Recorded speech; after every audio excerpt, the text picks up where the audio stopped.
Le cri de l'enfant transperça la tempête de neige de décembre, comme un couteau transperce la chair gelée. Maman, maman, ne les laisse pas m'emmener. Les genoux de Catherine Brennan heurtèrent le sol recouvert de glace. Ses mains agrippèrent les bottes du shérif alors qu'il détachait les doigts de sa fille un à un. Le sang de sa lèvre fendue se mêlait à la neige. La foule rassemblée sur la place du village observait 50 âmes, aucune ne bougeant. « S'il vous plaît, s'étrangla-t-elle, s'il vous plaît, elle est tout ce qui me reste. » Puis une ombre tomba sur eux, grand, silencieux, un homme qui n'avait pas parlé depuis 3 hivers. Avant de commencer, cliquez sur le bouton « S'abonner » et restez jusqu'à la fin de cette histoire. Laissez un commentaire ci-dessous avec le nom de votre ville afin que je puisse voir jusqu'où notre histoire voyage à travers le pays. Maintenant, laissez-moi vous ramener dans le Montana en décembre 1876. Le matin où la vie de Catherine Brennan prit fin, la température était de 14 degrés. Elle se tenait au bord de la place publique de Frost Hollow, serrant si fort la main de sa fille Emma que l'enfant gémissait. Âgée de 4 ans, Emma portait un manteau 2 tailles trop petit, dont les poignets s'arrêtaient quelques centimètres au-dessus de ses poignets. Sa peau rouge et gercée apparaissait entre ses gants et ses manches. « Maman, j'ai froid. »« Je sais, ma chérie. Encore quelques minutes. » Mais Catherine savait que cela prendrait plus que quelques minutes.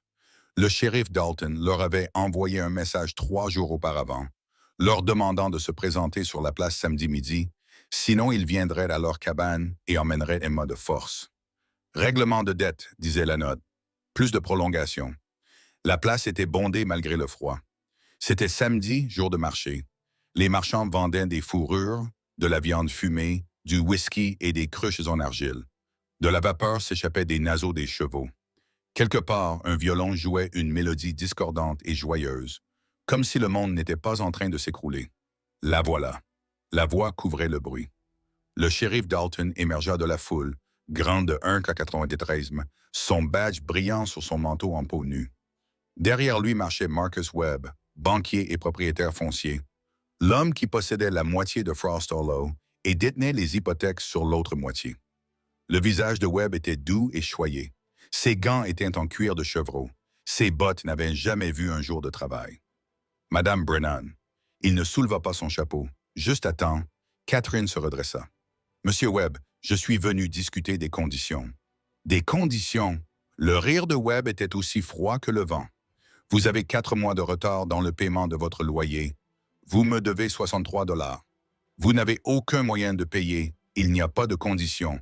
J'ai des moyens. » La voix de Catherine tremblait. « J'ai trouvé du travail. Madame Patterson a besoin d'aide. Madame Patterson m'a informé hier qu'elle avait trouvé une aide moins chère. » Webb s'approcha. « Regardez les choses en face, femme. Votre mari a tout perdu au jeu avant que la tuberculose ne l'emporte. Vous êtes sans ressources. » La foule s'épaississait. Catherine reconnut certains visages. Madame Chen de la blanchisserie du chat, le vieux Thomas qui avait combattu avec son père pendant la guerre, la famille Hendricks qui partageait leur banc à l'église avant la mort de James. Aucun d'entre eux ne croisa son regard. « Je rembourserai ma dette, » dit Catherine. « Je vous en prie, Monsieur Webb, ne faites pas ça. Vous travaillerez, bien sûr. » Webb fit un signe de tête au shérif Dalton. « 3 ans de service dans ma maison devraient couvrir votre dette. Quant à l'enfant, non, elle sera placée dans une famille à Helena. Les Rutherford ont besoin d'une servante. Les jeunes mains sont utiles. » Emma serra la jupe de Catherine. L'enfant ne comprenait pas tous les mots, mais elle comprenait le ton. Elle a 4 ans. Catherine entendit sa propre voix monter. « C'est un bébé. Vous ne pouvez pas. Selon la loi territoriale, je peux. Vous avez signé des papiers lorsque vous avez emprunté de l'argent pour l'enterrement de votre mari. Une garantie a été spécifiée. Une personne ou un bien. » Le sourire de Webb était mince. « Vous n'avez pas de bien. » Le monde bascula. Catherine savait que ce jour arriverait, elle l'avait senti approcher comme une tempête sur les montagnes. Mais savoir et vivre étaient 2 choses différentes. « Monsieur Webb, sa voix se brisa. Je vous en supplie. Les supplications ne vous ressemblent pas, Madame Brennan. Préservez votre dignité. » « Je me fiche de la dignité. » Les mots jaillirent de sa bouche. « Je me soucie de ma fille. Prenez-moi. Prenez tout ce que j'ai, mais je vous en supplie, ne la prenez pas. » Webb fit un nouveau geste. Le shérif Dalton s'avança et soudain, l'adjoint Hayes était là lui aussi, saisissant le bras de Catherine. « Madame, vous devez laisser partir la petite. »« Non. Non, je ne le ferai pas. » Emma se mit à pleurer. Pas fort, un petit son terrifié qui transperça la poitrine de Catherine. « Maman, tout va bien, ma chérie. Maman ne les laissera pas faire. » Hayes la tira en arrière. Catherine lâcha Emma. L'enfant trébucha en avant et Dalton la rattrapa, la soulevant comme un sac de céréales. « Non, Emma. Maman. Maman. Je veux ma maman. » Catherine se jeta en avant. Hayes l'attrapa par la taille, elle se tordit. Claude se débattit avec une force née de la terreur pure. Ses ongles griffèrent le visage de Hayes. Il la jeta par terre en jurant. La glace était si froide qu'elle brûlait. Catherine se releva précipitamment, mais Hayes l'attrapa à nouveau, aidé cette fois-ci par Dalton. Ils la forcèrent à se mettre à genoux. Emma hurlait maintenant, se débattant dans les bras de Dalton. « Je vous en prie. » Catherine ne voyait rien à travers ses larmes. « Ne m'enlevez pas mon enfant, je vous en prie. Elle est tout ce que j'ai. Elle est toute pour moi. Je ferai tout ce que vous voulez. Tout. Mais ne me l'enlevez pas. » Sa voix résonna sur la place. Le violon s'était tu. Même les chevaux étaient calmes. Webb la regardait avec quelque chose qui ressemblait à de la pitié. Quelque chose qui ressemblait à du dégoût. « C'est inconvenant, Madame Brennan. Vous faites un spectacle. Je m'en fiche. » Elle sanglotait maintenant. De grands allaitements qui lui faisaient mal aux côtes. « S'il vous plaît, je vous en supplie, ne faites pas ça. » Dalton sortit une corde et commença à attacher les poignets d'Emma. « Non, mon Dieu, non. S'il vous plaît. » L'enfant hurlait. « Maman, ne les laisse pas m'emmener. »« Maman. » Catherine essaya de se lever. Hayes la repoussa. Sa tête heurta le sol gelé. Des étoiles explosèrent derrière ses yeux. « Maman. Emma, je suis désolé, ma chérie. Je suis tellement désolé. Arrêtez. » Le mot n'était pas fort, n'était pas crié, mais il transperça les cris d'Emma, les sanglots de Catherine, le murmure de la foule. Tout le monde se retourna. Au bord de la place, là où les devantures des magasins rejoignaient le terrain vague, se tenait un homme. Catherine l'avait déjà vu. Tout le monde à Frost Hollow l'avait vu. Il venait en ville une fois par mois pour s'approvisionner. Il ne parlait jamais. Il payait en espèces, puis il repartait. Certains l'appelaient un Flint, d'autres disaient qu'il s'appelait Stone. Quelques-uns prétendaient que c'était Winter. Personne ne savait vraiment, car il ne corrigeait jamais personne. Il était grand, plus grand que Dalton, mais plus mince. Son manteau était en cuir usé, rapiécé à certains endroits. Le bord de son chapeau était bas, cachant son visage, mais Catherine pouvait voir ses yeux, gris comme des nuages d'orage, gris comme le ciel enneigé. Il s'avança. La foule s'écarta comme de l'eau. L'expression de Webb changea. Agacement, incertitude. « Cela ne te concerne pas, Drifter. » L'homme ne répondit pas. Il continua simplement à marcher. Ses bottes crissaient sur la neige tassée. Chaque pas était délibéré, assuré. Il s'arrêta à 1 mètre de Dalton, qui tenait toujours Emma. Posez là. Sa voix était rauque, peu habituée à parler, comme des rochers qui s'entrechoquent. Dalton serra les mâchoires. « Vous n'avez rien à faire ici, monsieur. C'est la loi du territoire. Posez là. » Quelque chose dans ses yeux gris fit hésiter Dalton. Le shérif était plus grand, mieux armé, soutenu par la loi et l'argent de Marcus Webb. Mais l'inconnu avait autre chose. Quelque chose qui faisait reculer les hommes adultes. « Shérif, » la voix de Webb était tranchante. « Éloignez ce vagabond. » Dalton passa Emma dans un bras et tenda la main vers son arme. L'inconnu bougea. L'instant d'avant, il était immobile. L'instant d'après, sa main était sur le poignet de Dalton. Sans le saisir, sans violence, juste là. La pression fit ouvrir les doigts de Dalton. Son arme ne sortit jamais de son étui. Je dis, posez là. Dalton regarda Webb. Le visage de Webb était rouge, mais il acquiesça légèrement. Le shérif posa Emma par terre. L'enfant courut immédiatement vers Catherine, qui la serra contre elle avec ses bras tremblants. « Merci, haleta Catherine. Merci. Merci, merci. » L'inconnu se tourna vers Webb et fouilla dans son manteau. Hayes chercha son arme, mais l'inconnu sortit simplement une pochette en cuir, l'ouvrit et versa des pièces dans sa paume. Des pièces d'or, plus que Catherine n'en avait vu depuis des années. Il marcha vers Webb et les laissa tomber aux pieds du banquier. Elles s'entrechoquèrent, brillant sur la neige sale. Webb la fixa du regard. Qu'est-ce que c'est que ce paiement? La voix de l'inconnu était neutre. Il s'agit de 63 $. L'inconnu versa d'autres pièces. Elles tombèrent sur le sol comme un jugement. Vous êtes fou. Le rire de Webb était forcé. Vous ne pouvez pas simplement acheter la dette de quelqu'un. Il y a des contrats, des conditions. Elle me doit 3 ans. L'inconnu fit un pas vers elle. Webb recula de 2 pas. Les dettes sont payées. Les yeux de l'inconnu n'avaient pas quitté le visage de Webb. Elle est libre. L'enfant est libre. C'est tout à fait inhabituel. La voix de Webb avait perdu de son assurance. Je devrais consulter plus tard. Un autre pas. Pour l'instant, prenez votre argent et partez. Pendant un long moment, personne ne bougea. Toute la place retint son souffle. Puis, Webb s'accroupit et commença à ramasser des pièces avec des doigts tremblants. Son visage était violet de rage et d'humiliation. « Ce n'est pas fini, siffla-t-il. Vous vous êtes fait un ennemi aujourd'hui, Drifter. Vous le regretterez. J'ai déjà ramassé mes regrets. » La voix de l'inconnu était calme. « Je n'ai plus de place pour d'autres. » Webb se redressa, serrant les pièces dans sa main. Il regarda Catherine avec une haine pure. « Profitez de votre liberté, Madame Brennan. Elle ne durera pas. » Il s'éloigna d'un pas rageur, suivi de Dalton et Hayes. La foule commença à se disperser, murmurant, jetant des regards en arrière avec des expressions que Catherine ne pouvait déchiffrer. Curiosité, désapprobation, soulagement de ne pas être à sa place. Catherine resta à genoux, serrant Emma dans ses bras, tremblant si fort que ses dents claquaient. L'inconnu se tenait debout devant elle, silencieux. « Pourquoi ?» parvint à articuler Catherine. « Pourquoi nous avez-vous aidés ?» Il ne répondit pas, se contentant de tendre la main. Catherine la fixa du regard. De grosses scallosités marquaient ses jointures. Une main d'homme qui travaille. Une main d'homme qui se bat. Elle avait appris à se méfier de la gentillesse. La gentillesse avait toujours un prix. Mais Emma s'accrochait à elle en pleurant. Et l'alternative était de voir sa fille emmenée à Helena, vers une vie de servitude. Dieu seul savait ce qui l'attendait. Catherine plaça sa main dans la sienne. Sa poigne était ferme mais douce lorsqu'il l'aida à se relever. Emma s'agrippait à ses jambes, le visage enfoui dans sa jupe. « Merci, » murmura Catherine. « Je ne sais pas comment vous remercier. » Il secoua la tête.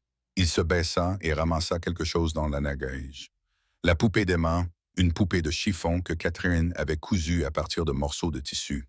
Il essuya la glace et la tendit à l'enfant, honnête. Emma la prit, les yeux écarquillés. L'inconnu se dirigea vers un cheval et d'une charrette qui attendaient au bord de la place. Il grimpa sur le siège du conducteur et regarda Catherine. « Attendez, allez-y » murmura quelqu'un dans la foule avant que Webb ne change d'avis. Les jambes de Catherine se mirent en mouvement automatiquement. Elle souleva Emma pour la mettre dans la charrette, grimpa elle-même et s'assit sur le siège en bois à côté de l'inconnu. Il donna un coup de fouet. Le cheval se mit en mouvement, les éloignant de la place, de la fureur de Webb et du jugement de la ville, de tout ce que Catherine avait connu. Elle se retourna une fois. Webb se tenait au milieu de la place, entouré des pièces qu'il n'avait pas fini de ramasser. Leurs regards se croisèrent à travers la distance. Son expression promettait vengeance. Puis la charrette tourna au coin de la rue et il disparut. Le silence s'étira alors qu'ils laissaient Frost Hollow derrière eux.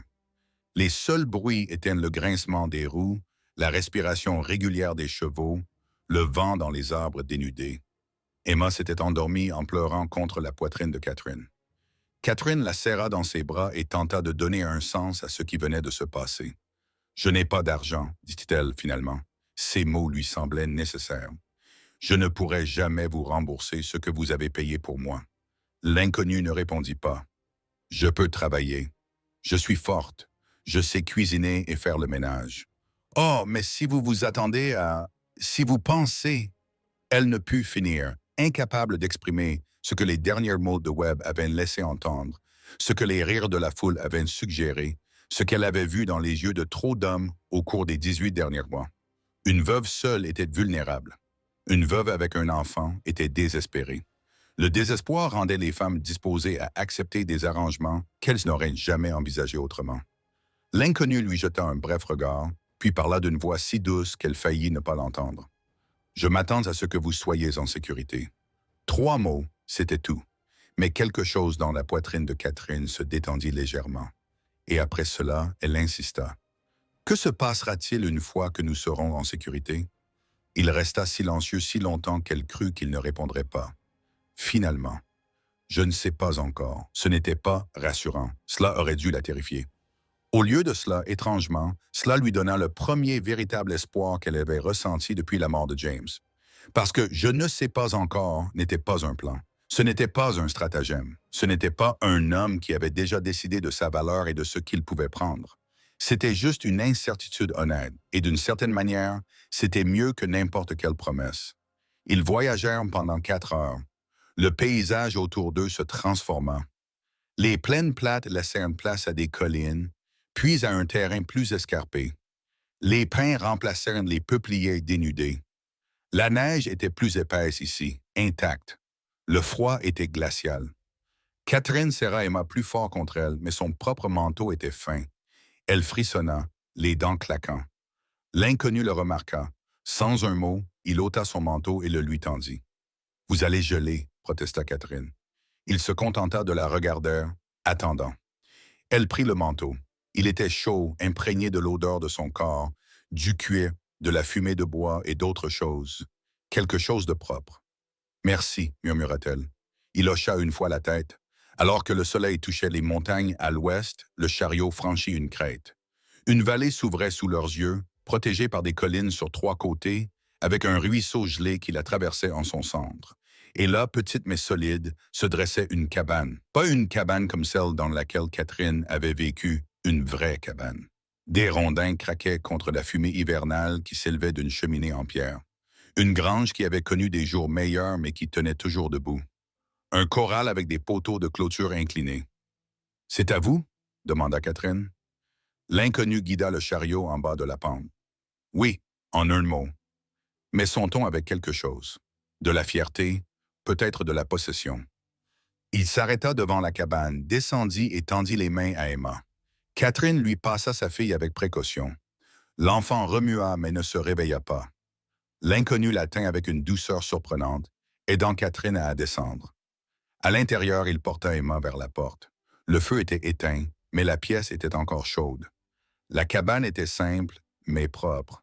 Une grande pièce servait de cuisine et de salon. Une cheminée en pierre occupait la majeure partie d'un mur.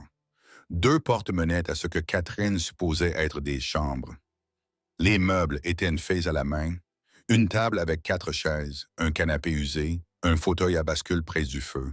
Aucune décoration, aucune touche personnelle, comme si personne ne vivait vraiment ici, mais existait simplement. L'inconnu allongea Emma sur le canapé et la couvrit d'une couverture qui semblait sortir de nulle part. Puis il s'agenouilla près de la cheminée et commença à raviver le feu avec une certaine maladresse. Catherine se tenait dans l'embrasure de la porte, soudain consciente de son apparence. Les cheveux en bataille, la robe déchirée à l'épaule par la poigne de Hayes, du sang séché sur les lèvres, le visage strié de larmes gelées. Il y a un lavabo. L'inconnu fit un signe de tête vers la cuisine sans la regarder. De l'eau dans la cruche, probablement froide. Froid, ça ira. Elle se lava du mieux qu'elle put, grimaçant lorsque le savon touchait sa peau abîmée, essaya de lisser ses cheveux, sans succès. Lorsqu'elle se retourna, le feu brûlait à plein régime. L'inconnu avait disparu. Catherine le trouva dans la grange en train de dételer le cheval. Elle se tint dans l'embrasure de la porte, le regardant travailler. Ses mouvements étaient efficaces, compétents. « Quelle est ma chambre? » demanda-t-elle. Il lui indiqua la cabane. « La porte à gauche, les lits sont faits. »« Et vous? » ?»« L'autre chambre. Nous sommes tous les 2 sous votre toit. » Il la regarda enfin directement. « Oui, les gens vont parler, comme toujours. Vous vous en moquez. » Il se remit au travail. « Pas particulièrement, » répondit Catherine avec amertume. « J'ai besoin de savoir ce que vous attendez de moi. » Ses mains étaient toujours sur le harnais. Pendant un long moment, il ne bougea pas. « Je veux que vous vous reposiez. Vous voulez que votre fille ait chaud?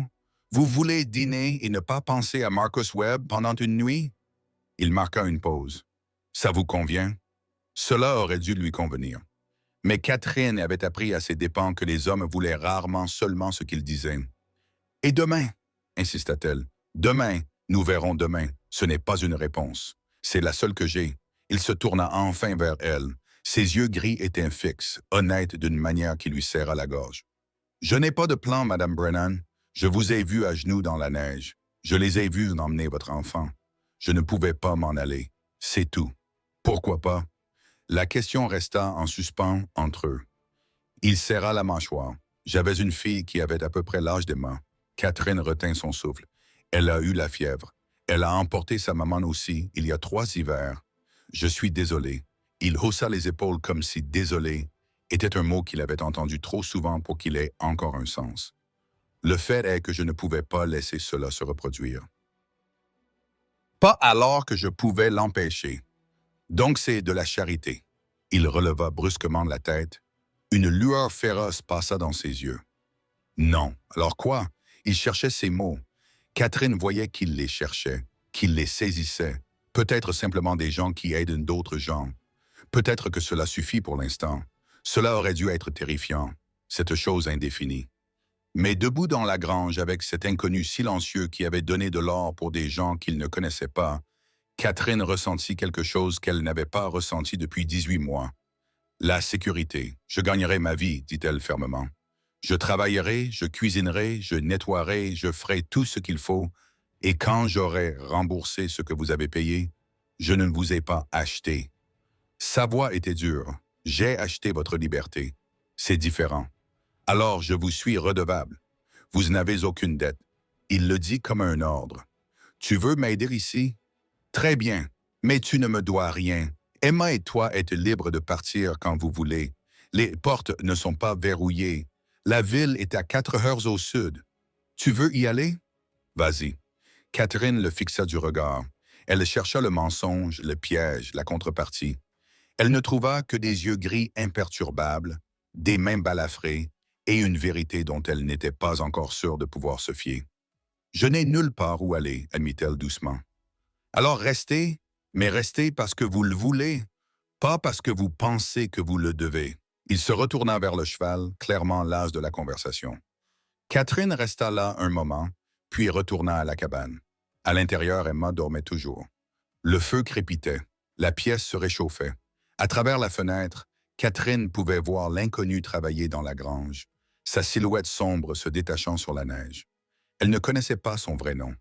Elle ne savait rien de son histoire, si ce n'est qu'il avait perdu sa fille et sa femme emportées par la fièvre. Elle ne savait pas pourquoi il vivait seul au milieu du territoire du Montana, ni pourquoi il ne parlait que lorsque c'était nécessaire, ni pourquoi il avait jeté de l'or pour des inconnus. Mais elle savait d'une chose. Pour la première fois depuis la mort de James, Emma et elle allaient dormir au chaud cette nuit, manger le lendemain, se réveiller ensemble, et parfois, pensait Catherine, en s'enfonçant dans le fauteuil à bascule, parfois, cela suffisait pour commencer.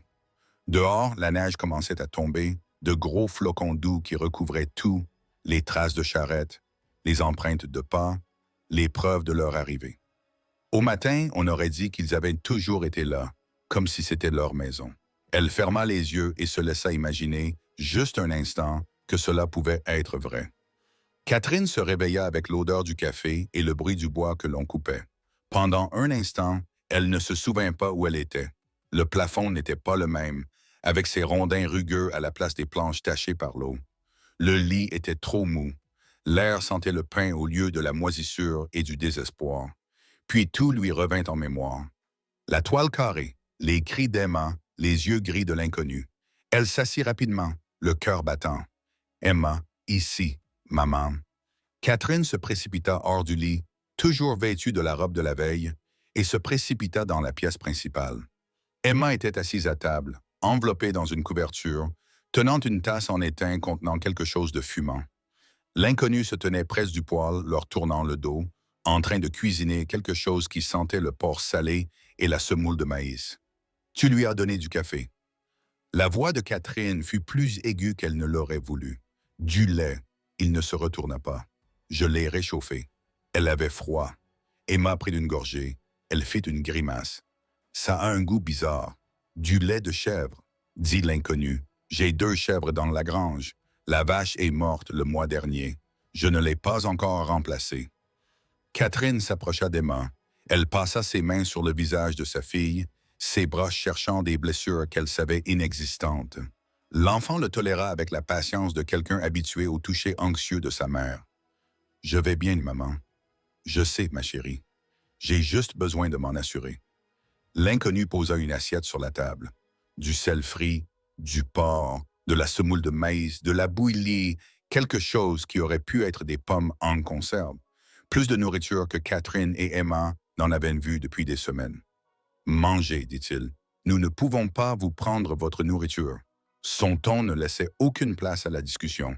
Emma se jeta immédiatement sur la nourriture, la faim l'emportant sur les bonnes manières.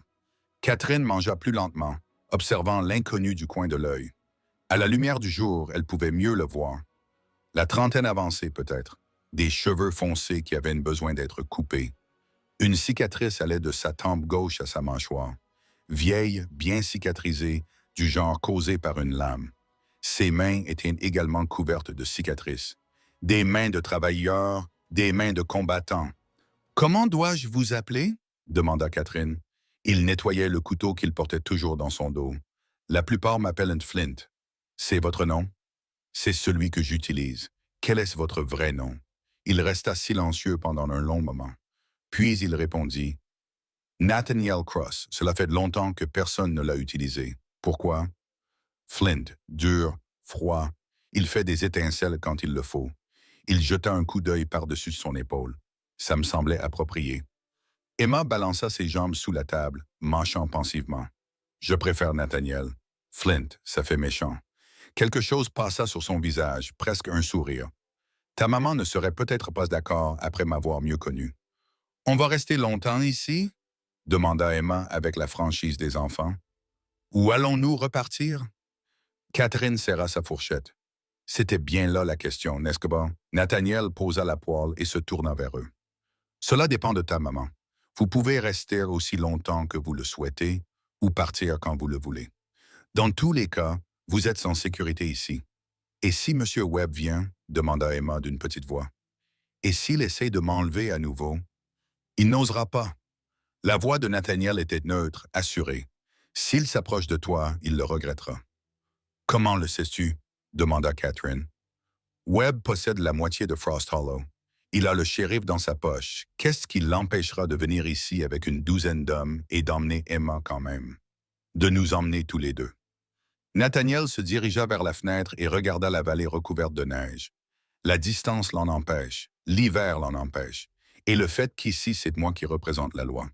Un homme contre une douzaine. Il se retourna vers elle, un homme qui connaît ce territoire, qui sait comment survivre à un hiver qui tue les citadins et qui sait quels chemins sont sûrs et lesquels mènent à des ruisseaux gelés et à des jambes cassées. Son regard était dur. Webb est un lâche. Il ne viendra pas lui-même.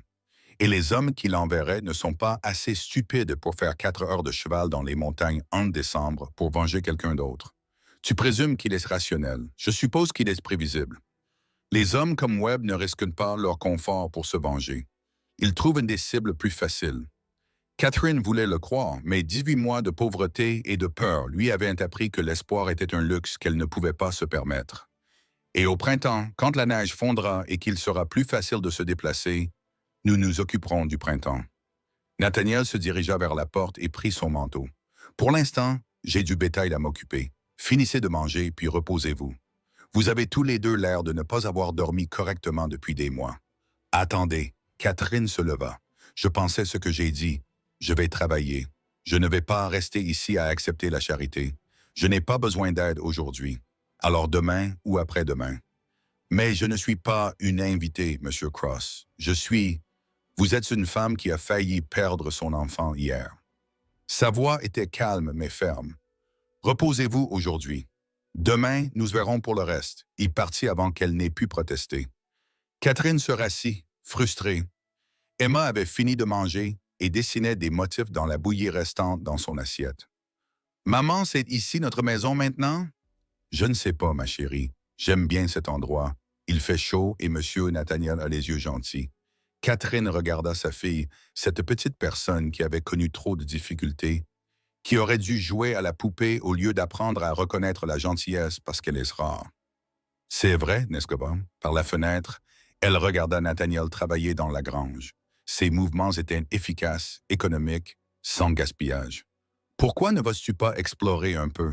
Suggéra Catherine. Reste près de la cabane. Ne t'approche pas du ruisseau. Emma s'illumina et glissa de sa chaise. Catherine l'aida à enfiler son manteau trop petit et lui enroula une couverture autour des épaules pour plus de chaleur. Juste un petit moment, puis elle rentrera se réchauffer. Oui, maman. Seule Catherine examina la cabane d'un œil neuf. Elle était propre mais négligée. De la poussière dans les coins, de la vaisselle empilée à la va-vite. Une couverture était jetée sur le fauteuil à bascule, mais elle pouvait voir que le bois avait besoin d'être huilé. Elle trouva des chiffons sous le lavabo et se mit au travail. Lorsque Nathaniel revint pour le déjeuner, la pièce principale brillait de mille feux. Catherine avait lavé la vaisselle, balayé le sol, huilé le fauteuil à bascule et même battu les couvertures pour enlever la poussière. Il s'arrêta sur le seuil, les yeux écarquillés. « Tu as dit de te reposer, j'ai dit que je travaillerais. » Catherine s'essuya les mains sur un chiffon. « C'est ce que je sais faire. Laissez-moi faire, Catherine. Madame Brennan. » Il la regarda vraiment. « Vous m'avez appelé Nathaniel dans votre tête, n'est-ce pas? » Elle sentit son visage s'empourprer. « C'est différent. En quoi? Parce que je suis... Vous êtes... Nous ne sommes pas... » Elle buta sur les mots. « Les convenances sont importantes. Ici... » Il fit un geste vers la fenêtre et la vallée déserte au-delà. « Qui regarde? Qui s'en soucie? »« Moi. » Catherine posa le chiffon. « J'ai presque tout perdu, Monsieur Cross. Mon mari, ma maison, ma dignité, mais j'ai toujours mes principes, et l'un d'eux est le respect entre personnes non mariées. » Son expression changea. « Du respect, peut-être. »« Très bien, Madame Brennan, mais alors vous devez cesser de m'appeler Monsieur Cross. Appelez-moi Nathaniel ou Flint. Dans tous les cas, ce n'est pas approprié. Tout comme vivre sous mon toit. Mais nous en sommes là. » Il avait raison. « Très bien, Nathaniel. C'est mieux. » Il se dirigea vers la cuisinière où elle avait laissé mijoter un ragoût. « C'est à vous? J'ai trouvé des légumes dans de la cave. J'espère que cela ne vous dérange pas. » « Si ça me dérange? » Il en versa une louche dans un bol et y goûta. Il haussa les sourcils. « C'est bon. Ce n'est rien de spécial. C'est la première chose que je mange depuis 3 ans qui n'a pas le goût de cuir brûlé. » Il prit une autre bouchée. « Où avez-vous appris à cuisiner? » « Ma mère. Elle tenait une pension à Saint-Louis avant la guerre. J'ai grandi en cuisinant pour 20 personnes à la fois. Qu'est-ce qui vous a amené dans le Montana? » Les mains de Catherine s'immobilisèrent. Mon mari James rêvait d'exploiter une mine d'argent. Il disait que nous serions riches en moins d'1 an. L'avez-vous été? 6 mois plus tard, nous étions pauvres comme Job. L'argent était déjà épuisé lorsque nous sommes arrivés. James a tout essayé. La prospection, le travail dans un ranch, le jeu. Sa voix devint monotone. C'est le jeu qui lui a le mieux réussi. Il a perdu tout ce que nous avions. Nathaniel mangeait en silence, la laissant parler. Quand il est tombé malade, j'ai vendu la bague de mariage de ma mère pour payer les médicaments, puis la montre de mon père pour payer le médecin, puis tout ce que nous possédions pour l'enterrement. Catherine fixait ses mains. Cela n'a pas suffi.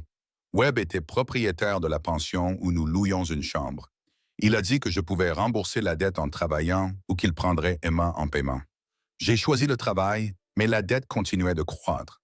Il ajoutait des frais, des intérêts pour des choses que je n'avais jamais achetées. Je ne pouvais pas gagner. Les hommes comme Webb ne veulent pas que vous gagniez. Ils veulent vous piéger. Eh bien, ça a marché. Le rire de Catherine était amer. J'étais piégé jusqu'à ce que vous jetiez de l'or à ses pieds, comme si cela ne signifiait rien. Cela signifiait quelque chose. Nathaniel posa son bol. Cela signifiait la liberté. Votre liberté. Cela vaut plus que de l'or. Où avez-vous trouvé autant d'argent, si je peux me permettre? Il resta silencieux pendant un long moment. Je l'avais économisé avant. Avant quoi? Avant que je cesse de me soucier de l'argent. Avant que je cesse de me soucier de la plupart des choses. La douleur dans sa voix était ancienne, bien usée. Catherine l'a reconnue. Elle portait la même douleur. « Ta fille, dit-elle doucement. Comment s'appelait-elle? » « Grace. » Le mot semblait rouillé. Elle avait 5 ans. Des cheveux blonds, des yeux verts.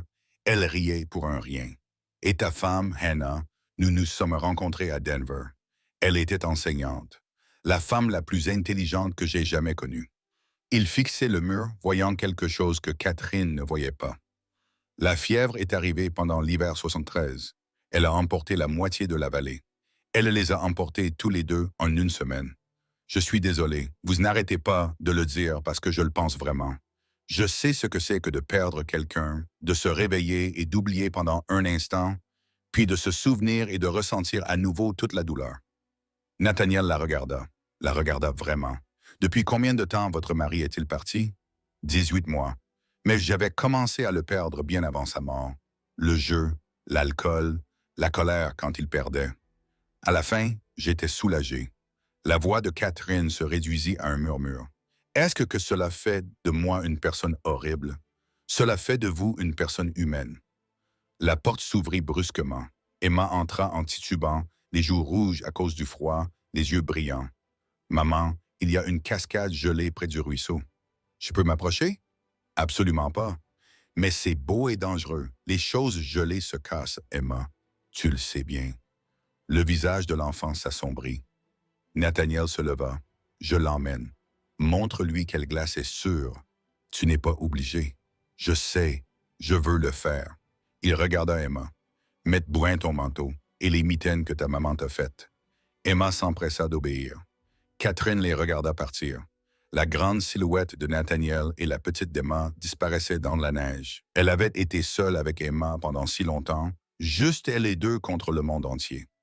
Laisser quelqu'un d'autre les aider lui semblait étrange, dangereux, mais elle devait aussi admettre que cela lui faisait du bien. L'après-midi s'écoula tranquillement. Catherine trouva dans un panier des vêtements déchirés et négligés de Nathaniel à raccommoder. Elle s'assit près du feu avec une aiguille et du fil, se rendant utile. Lorsque Nathaniel et Emma revinrent, ils riaient tous les deux. Ils riaient vraiment. Catherine ne se souvenait pas de la dernière fois où elle avait entendu sa fille rire ainsi.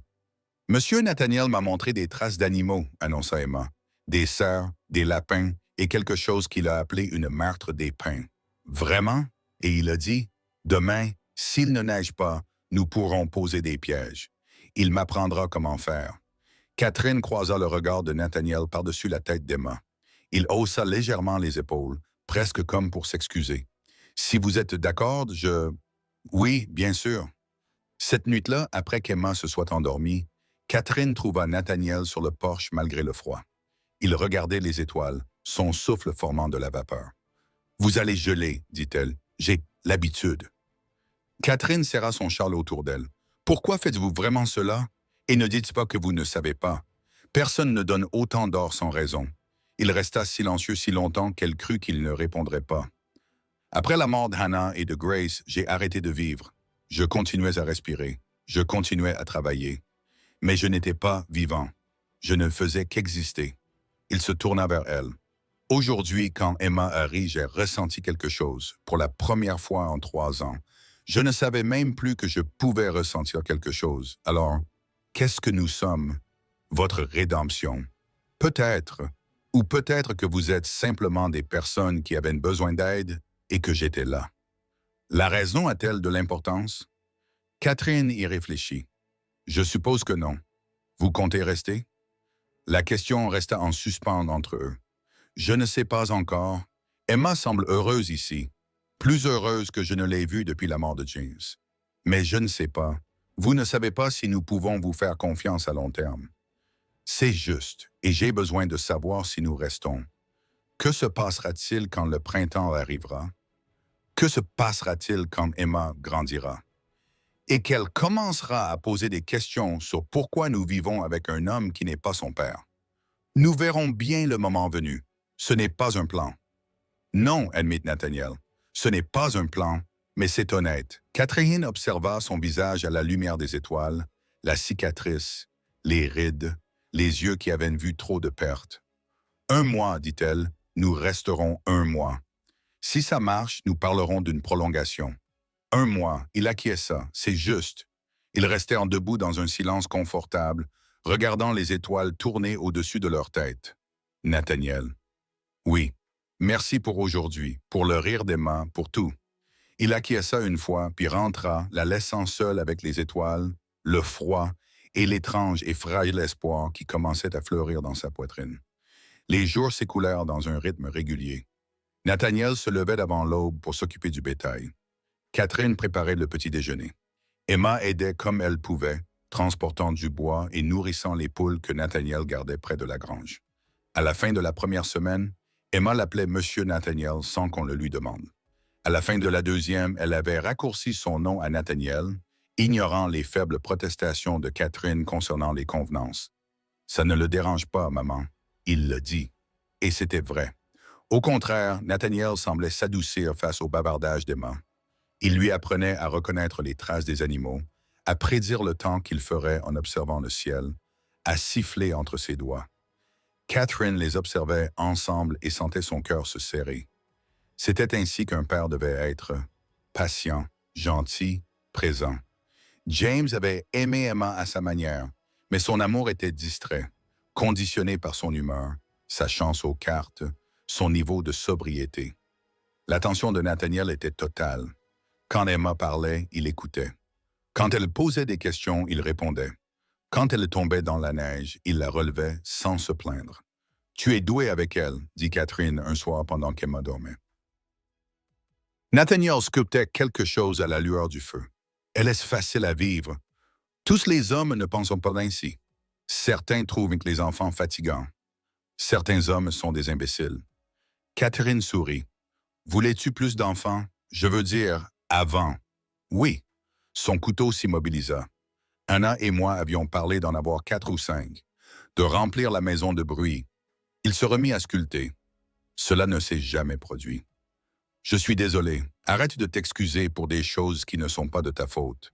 Alors arrête d'avoir l'air triste quand tu penses que personne ne te regarde. » Il leva les yeux, surpris. « Tu remarques ça? Je remarque beaucoup de choses. » Catherine reprit son ouvrage. « Comme le fait que tu mettes plus de bois du côté d'Emma dans la cheminée, que tu t'assures que j'ai la plus grande part au repas, que tu montes parfois la garde la nuit quand tu penses que nous dormons. De vieilles habitudes de la guerre. » Sa mâchoire se crispa par instinct de survie. Catherine n'insista pas. Tout le monde avait des choses dont il ne voulait pas parler. 2 semaines devinrent 3. La neige tombait abondamment, les coupant complètement de Frost Hollow. Catherine aurait dû se sentir piégée. Au contraire, elle se sentait en sécurité. Puis, un matin, Nathaniel revint de la grange avec du sang sur les mains. Catherine laissa tomber l'assiette qu'elle était en train de laver.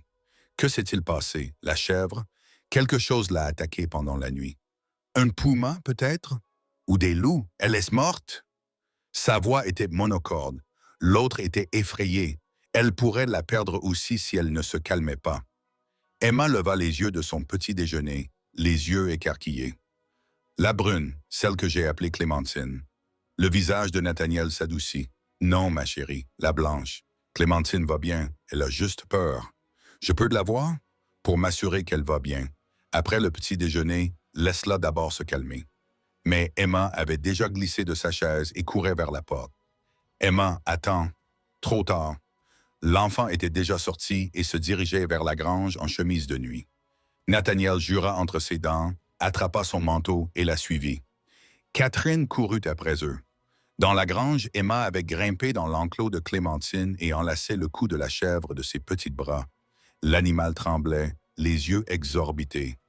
« Tout va bien, » murmura Emma. « Tout va bien, Clémentine. Le méchant est parti. Nathaniel ne le laissera pas te faire de mal. » Nathaniel s'arrêta au bord de l'enclos. « Emma, tu dois sortir. Elle n'est pas en sécurité pour l'instant. Elle a peur.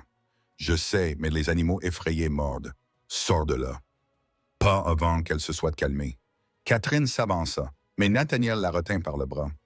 Tant ils regardèrent Emma caresser la tête de la chèvre en lui murmurant des mots doux. Lentement et progressivement, les tremblements de Clémentine s'atténuèrent. Son regard effrayé disparut. « Voilà, » dit Emma. « Tu vois, elle avait juste besoin que quelqu'un lui dise que tout allait bien. » Nathaniel déglutit. Il grimpa dans l'enclos et souleva Emma. « Tu vas me donner des cheveux gris, petite. Tu as déjà des cheveux gris. Encore plus de cheveux gris. » Mais il souriait vraiment. Catherine sentit quelque chose se briser dans sa poitrine. Cette nuit-là, après qu'Emma se soit endormie, elle retrouva Nathaniel dehors. « Tu ne peux pas continuer à venir ici. Elle dit que tu vas attraper la mort. Je n'arrive pas à dormir de toute façon. Des cauchemars, il lui jeta un coup d'œil. Qu'est-ce qui te fait penser ça? Certaines nuits, je t'entends marcher dans la chambre. Désolé, je ne voulais pas te réveiller. Tu ne m'as pas réveillé, j'ai mes propres cauchemars. Catherine s'approcha pour se tenir à côté de lui. Tu veux en parler? Je n'ai pas grand-chose à dire. Des rêves sur des choses que je ne peux pas changer. Des gens que je n'ai pas pu sauver. Anna et Grace, les autres victimes de la guerre. Son silence était une réponse suffisante. Catherine prit le risque de tendre la main et de la poser sur son bras. Il sursauta, mais ne la repoussa pas. Quoi que tu aies fait, dit-elle doucement, quoi que tu aies survécu, cela a fait de toi quelqu'un qui sauve des gens aujourd'hui. Quelqu'un qui a renoncé alors pour des étrangers. Quelqu'un qui apprend aux petites filles à reconnaître les traces des animaux et qui les fait rire. Elle lui serra doucement le bras. Ce n'est pas un mauvais héritage, ce n'est pas suffisant. Peut-être pas, mais c'est déjà quelque chose. Ils restèrent ainsi pendant un long moment. Puis Nathaniel recouvrit sa main de la sienne. Ton mois est presque terminé. Le cœur de Catherine fit un bond. Je sais que tu vas rester. Elle aurait dû dire non. Elle aurait dû se protéger, elle et Emma. Elle aurait dû s'enfuir avant de devenir trop à l'aise, trop attachée, trop dépendante de cet homme calme, de ses mains balafrées et de sa vallée montagneuse. Mais Emma était heureuse.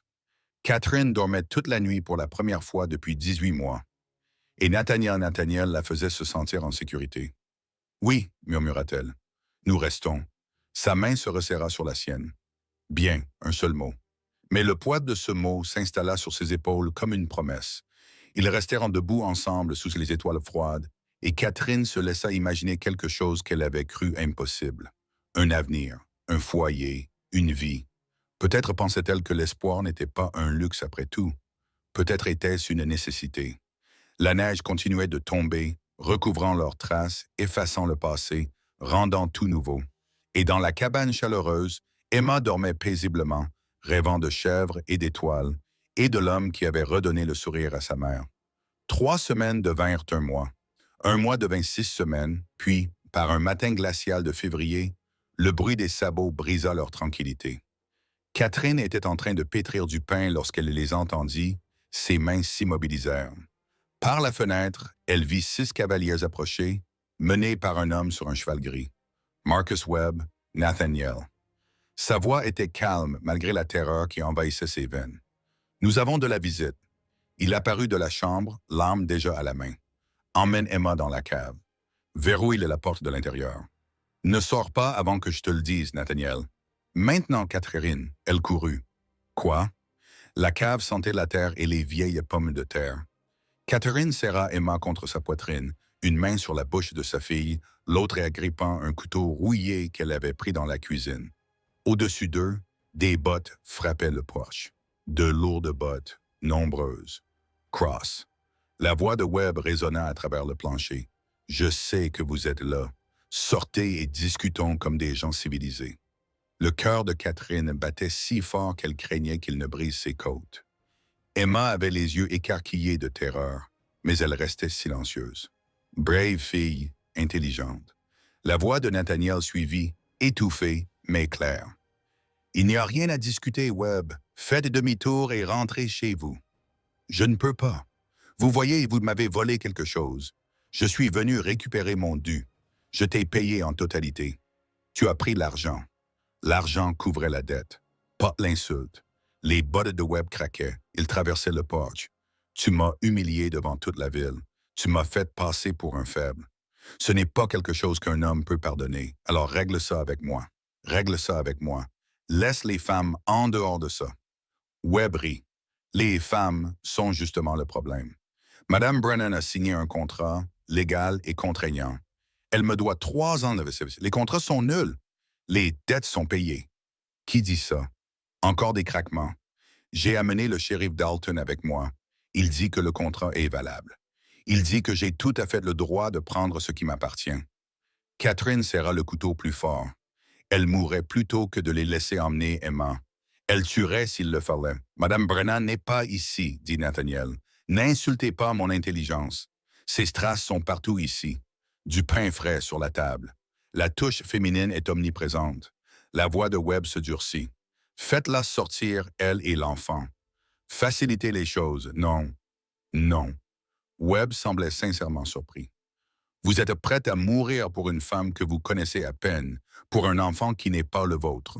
Si c'est ce qu'il faut. Silence. Puis la voix de Webb s'est faite plus froide. J'ai amené 6 hommes. Vous êtes seul. Vous pourrez en abattre 2, peut-être 3, avant qu'ils ne vous attrapent, mais ils vous attraperont.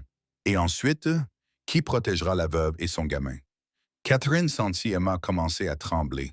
Elle serra sa fille contre elle et lui murmura à l'oreille « Chut, ma chérie, chut. Nathaniel ne les laissera pas nous faire de mal. » Mais elle n'était pas sûre d'y croire. 6 contre 1. Ce n'était pas une chance de survie. « Écoute, continua Webb, je suis un homme raisonnable. Donne-moi la femme et l'enfant, et je te laisserai vivre. Tu pourras garder ta cabane, ta terre, ta petite vie tranquille. Fais comme si rien ne s'était passé. Et si je refuse, je brûlerai cet endroit avec toi à l'intérieur. À toi de choisir. » Catherine retint son souffle. Elle ne pouvait pas laisser Nathaniel mourir pour eux. Elle ne pouvait pas le laisser se sacrifier pour une veuve et un enfant qu'il connaissait depuis 6 semaines. Elle se dirigea vers les escaliers menant à la cave. Emma lui attrapa le bras. « Maman, non, je dois le faire. Il m'emmènera. Il m'éloignera de toi. Je sais, ma chérie, mais je ne peux pas laisser Nathaniel mourir. Il ne mourra pas. Il est fort. » Un coup de feu retentit au-dessus d'eux. Catherine se figea. Emma hurla avant que Catherine n'ait le temps de lui couvrir la bouche. C'était un coup de semonce. Webb appela. « Le prochain tir passera par ta porte, puis par tes fenêtres, puis par toi. Je compte jusqu'à 10. Ensuite, nous entrons. » Catherine, elle était déjà en train de monter les escaliers, un couteau à la main. Elle ne pouvait pas laisser cela arriver. Elle ne pouvait pas laisser Nathaniel mourir à cause de ses erreurs, de ses dettes, de ses échecs. Elle poussa la porte de la cave. Nathaniel se tenait au milieu de la pièce, le fusil levé, visant la porte d'entrée. Il ne se retourna pas lorsqu'elle apparut. « Redescends, je ne te laisserai pas mourir pour nous, Catherine. » Il a raison. 6 contre 1, tu ne peux pas gagner. Mais si je me rends, non. Son ton était catégorique. « C'est définitif, Nathaniel, s'il te plaît. » 4. La voix de Webb retentit. 5. Écoute-moi. La voix de Catherine se brisa. Emma a besoin d'une mère. Si je meurs ici, elle n'aura plus personne. Mais si je pars avec Webb, au moins elle... Elle quoi? Elle verra sa mère devenir esclave. Elle grandira en pensant que c'est normal. Nathaniel la regarda enfin. Ses yeux étaient sombres comme un orage, furieux. C'est ce que tu veux pour elle? Je veux qu'elle vive. 77. Elle vivra. Vous vivrez tous les deux. Nathaniel se dirigea vers la fenêtre, regarda dehors, mais pas en tant que propriété de Webb. Alors, quel est ton plan? Parce que je ne vois pas. Nathaniel se tourna vers elle. Tu me fais confiance? Catherine le fixa du regard. Cet homme qui les avait sauvés, les avait protégés, avait fait rire sa fille. Cet homme qui s'était interposé sans hésiter entre eux et 6 cavaliers armés. Oui. Alors prends Emma et sors par derrière, par la grange, dans les arbres. Suivez le ruisseau vers le nord jusqu'à la maison des Miller. Racontez-leur ce qui s'est passé. Dites-leur d'apporter de l'aide. Je ne te quitterai pas. Non, Catherine, il lui saisit les épaules. Emma a besoin de sa mère. Si je meurs ici, tant pis. Mais tu dois survivre pour elle. Tu peux le faire? Les larmes lui brûlaient les yeux. Nathaniel, tu peux le faire? Oui. Dix, Webb cria. Le temps est écoulé. Cross, nous entrons. Nathaniel poussa Catherine vers la cave. Allez-y maintenant. Et Catherine, elle s'arrêta dans les escaliers. Ne te retourne pas. La porte se referma derrière elle. Catherine attrapa Emma et courut vers le fond de la cave. Il y avait un passage secret que Nathaniel lui avait montré une fois, une issue de secours creusée il y a des années lors d'un danger lointain. Elles se faufilèrent à travers Emma, qui pleurnichait, la robe de Catherine déchirée par le bois rugueux et la pierre. Derrière elle, la cabane explosait de bruit, de coups de feu, de cris, du fracas des meubles brisés. Catherine voulait faire demi-tour, voulait aider. Mais la main d'Emma dans la sienne la poussait à avancer dans l'obscurité vers l'inconnu. Elles émergèrent derrière la grange, haletant dans l'air froid. La neige avait recommencé à tomber, épaisse et lourde. « Maman, J'ai peur, je sais, ma chérie. Moi aussi. Mais nous devons courir. Et Nathaniel? Il ira bien, il doit aller bien. Catherine tira Emma vers les arbres. Allez! Elles coururent dans la neige qui arrivait aux genoux d'Emma. L'enfant luttait, mais ne se plaignait jamais. Derrière elle, d'autres coupes de feu. Un homme cria. Catherine ne savait pas si c'était la voix de Nathaniel ou celle de quelqu'un d'autre. Continue d'avancer. Ne te retourne pas, dit-il. Ne te retourne pas. Les arbres les engloutirent. Les poumons de Catherine brûlaient. Sa robe était trempée. Emma pleurait maintenant, trébuchant. Maman, je ne peux pas. Catherine la prit dans ses bras et continua de courir.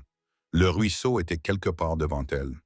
Trouve le ruisseau, suis-le vers le nord, rejoins les meuniers. Mais la neige tombait de plus en plus fort, tout était blanc à perte de vue. Catherine ne voyait pas à 3 mètres devant elle. Elle s'arrêta de haleter. Elle posa Emma par terre et essaya de s'orienter. Rien ne lui semblait familier. Maman, par où? Catherine tourna lentement sur elle-même. Des arbres, de la neige, encore des arbres. Le ruisseau devait être à l'est. Mais elle ne savait plus où était l'est. Elles étaient perdues. Maman, ça va. Il faut juste réfléchir. Une branche craqua derrière elle. Catherine se retourna, le couteau levé. Un homme émergea de la neige. Ce n'était ni Webb ni Dalton. Quelqu'un qu'elle ne reconnaissait pas. Jeune, peut-être 25 ans, avec un badge d'adjoint et un fusil. Eh bien, dit-il en souriant, on dirait que les lapins sont tombés droit dans le piège. Catherine poussa Emma derrière elle. Restez en arrière. Sinon quoi? Vous allez me poignarder avec ce petit couteau? Il rit. Monsieur Webb vous veut vivante, madame. Mais il n'a pas dit indemne. Il leva son fusil. Catherine fit la seule chose qu'elle pouvait faire. Elle lança le couteau. Ce n'était pas un bon lancer. Elle n'avait jamais lancé de couteau de sa vie, mais cela suffit pour que l'adjoint se baisse et leur laisse quelques secondes. Catherine attrapa Emma et courut. « Hé! » L'adjoint se fraya un chemin à travers les buissons derrière elle. « Arrêtez! » Catherine courut plus vite. Ses poumons hurlaient. Ses jambes brûlaient. Emma était lourde dans ses bras, mais elle ne ralentit pas. Elle ne pouvait pas ralentir. L'adjoint gagnait du terrain. Elle pouvait entendre sa respiration, ses jurons. Un coup de feu retentit. Catherine tressaillit, s'attendant à la douleur. Mais c'était l'adjoint qui était tombé, criant, serrant sa jambe. Une silhouette apparut entre les arbres devant eux. Ce n'était pas Nathaniel, c'était quelqu'un d'autre. Un homme vêtu d'un manteau en peau nue, barbu, le fusil toujours levé. « Vous vous êtes perdu ?» Sa voix était rude, mais pas méchante. Catherine ne pouvait pas parler, elle se contenta d'acquiescer. « Vous venez de chez Cross. » Elle y acquiesça à nouveau. « C'est bien ce que je pensais. J'ai entendu les coups de feu. Venez avant que d'autres n'arrivent. » Il s'approcha d'eux et Catherine vit qu'il était peut-être vieux, mais solide. « Je m'appelle Miller. Vous allez chez moi de toute façon. Comment avez-vous traversé? » J'ai envoyé un message hier. J'ai dit qu'il pourrait y avoir des problèmes. Je lui ai demandé de surveiller ses arrières. Miller jeta un coup d'œil à l'adjoint qui se tordait de douleur dans la neige. J'ai bien fait. Il les guida à travers les arbres, avançant rapidement malgré son âge. Catherine suivit Emma, accrochée à son cou.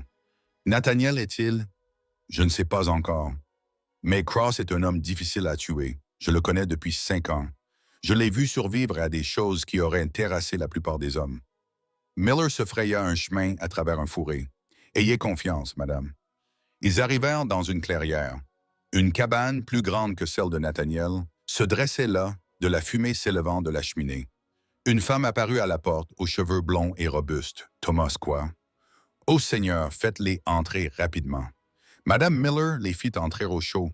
Les jambes de Catherine se dérobèrent sous elle. Elle s'effondra sur une chaise, toujours Emma dans les bras. « Que s'est-il passé? » demanda Madame Miller en les enveloppant toutes les deux dans des couvertures. Catherine lui raconta tout, les menaces de Webb, l'ordre de Nathaniel de fuir. Le visage de Madame Miller se durcit. « Thomas, va chercher les garçons. Fais monter tout le monde dans les voitures. Nous allons chez Cross, Martha. »« Maintenant, Thomas. » Miller ne discuta pas. Il attrapa simplement son manteau et ressortit. Madame Miller s'agenouilla devant Catherine.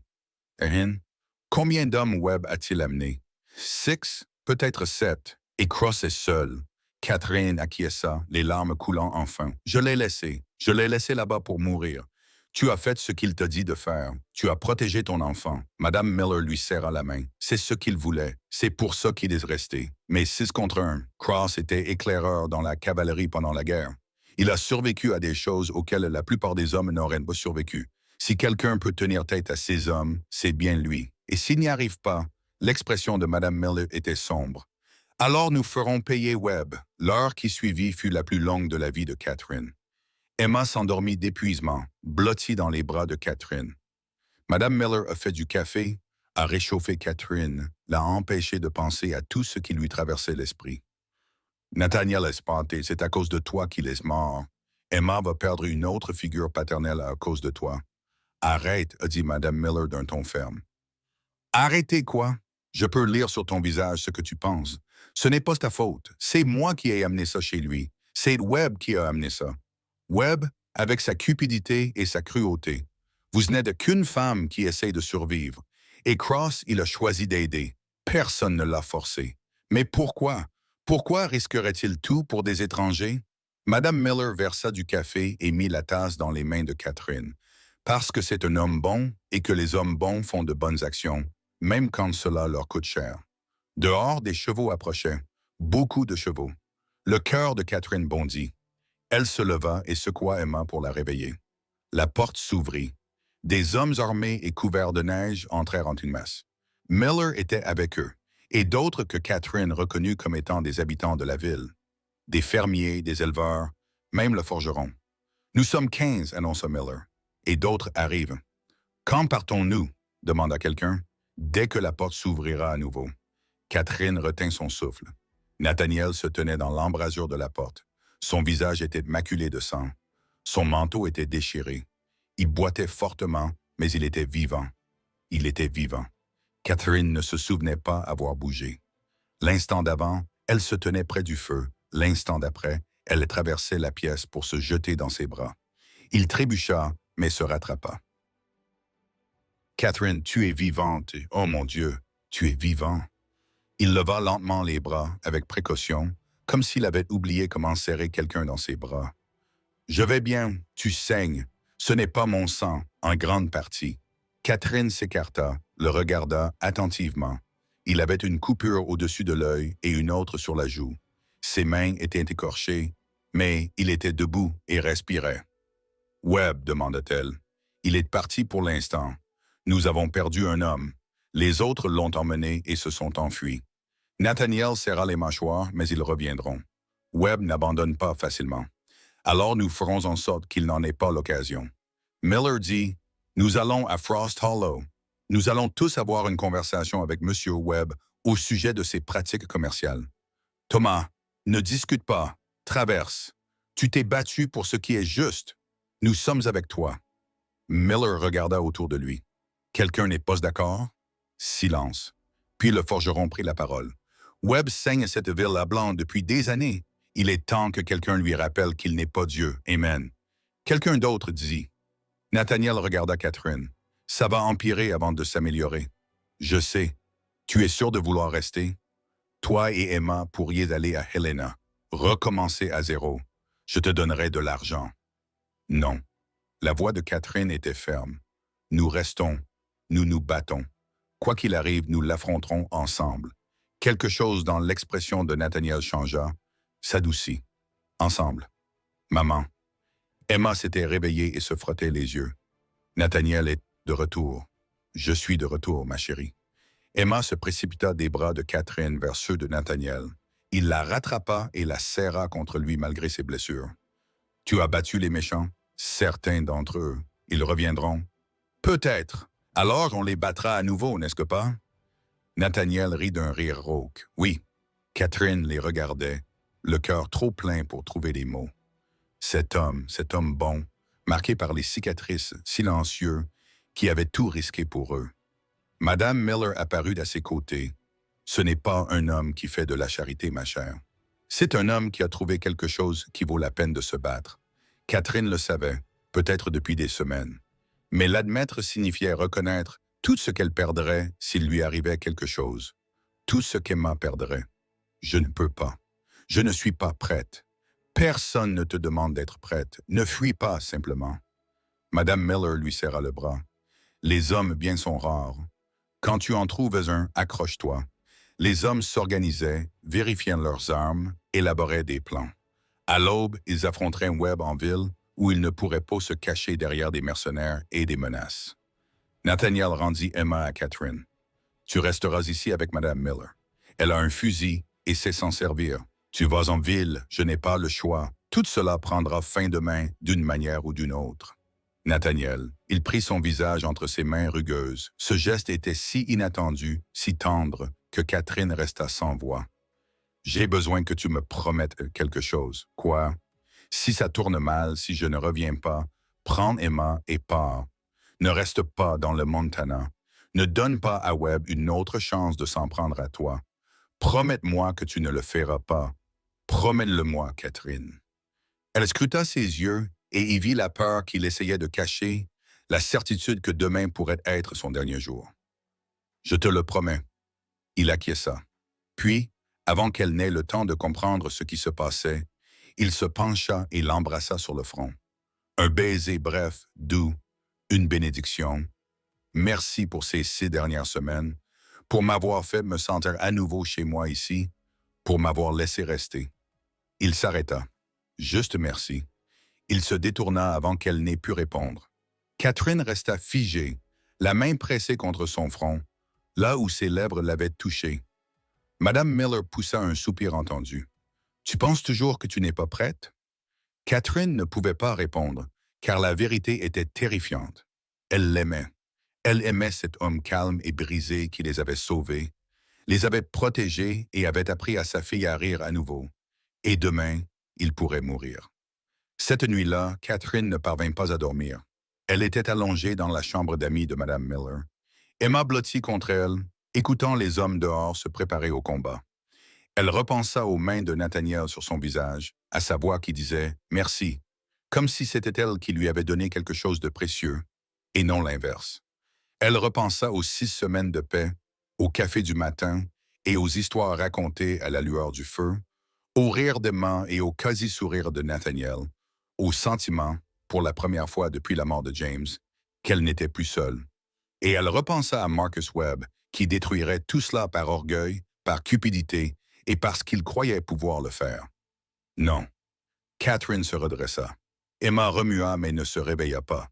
Non, Webb ne gagnerait pas. Elle ne le laisserait pas ferme. Ah, Marty, elle avait passé 18 mois à être une victime, à être impuissante, à être à la merci d'hommes qui la considéraient comme leur propriété. Plus jamais. Catherine s'habilla discrètement, enfila son manteau et sortit de la pièce. La pièce principale était remplie d'hommes endormis, étendus sur le sol et les meubles. Elle se déplaça prudemment, évitant les planches qui craquaient. Dehors, le monde était argenté par le clair de lune. La neige avait cessé de tomber. Tout était calme.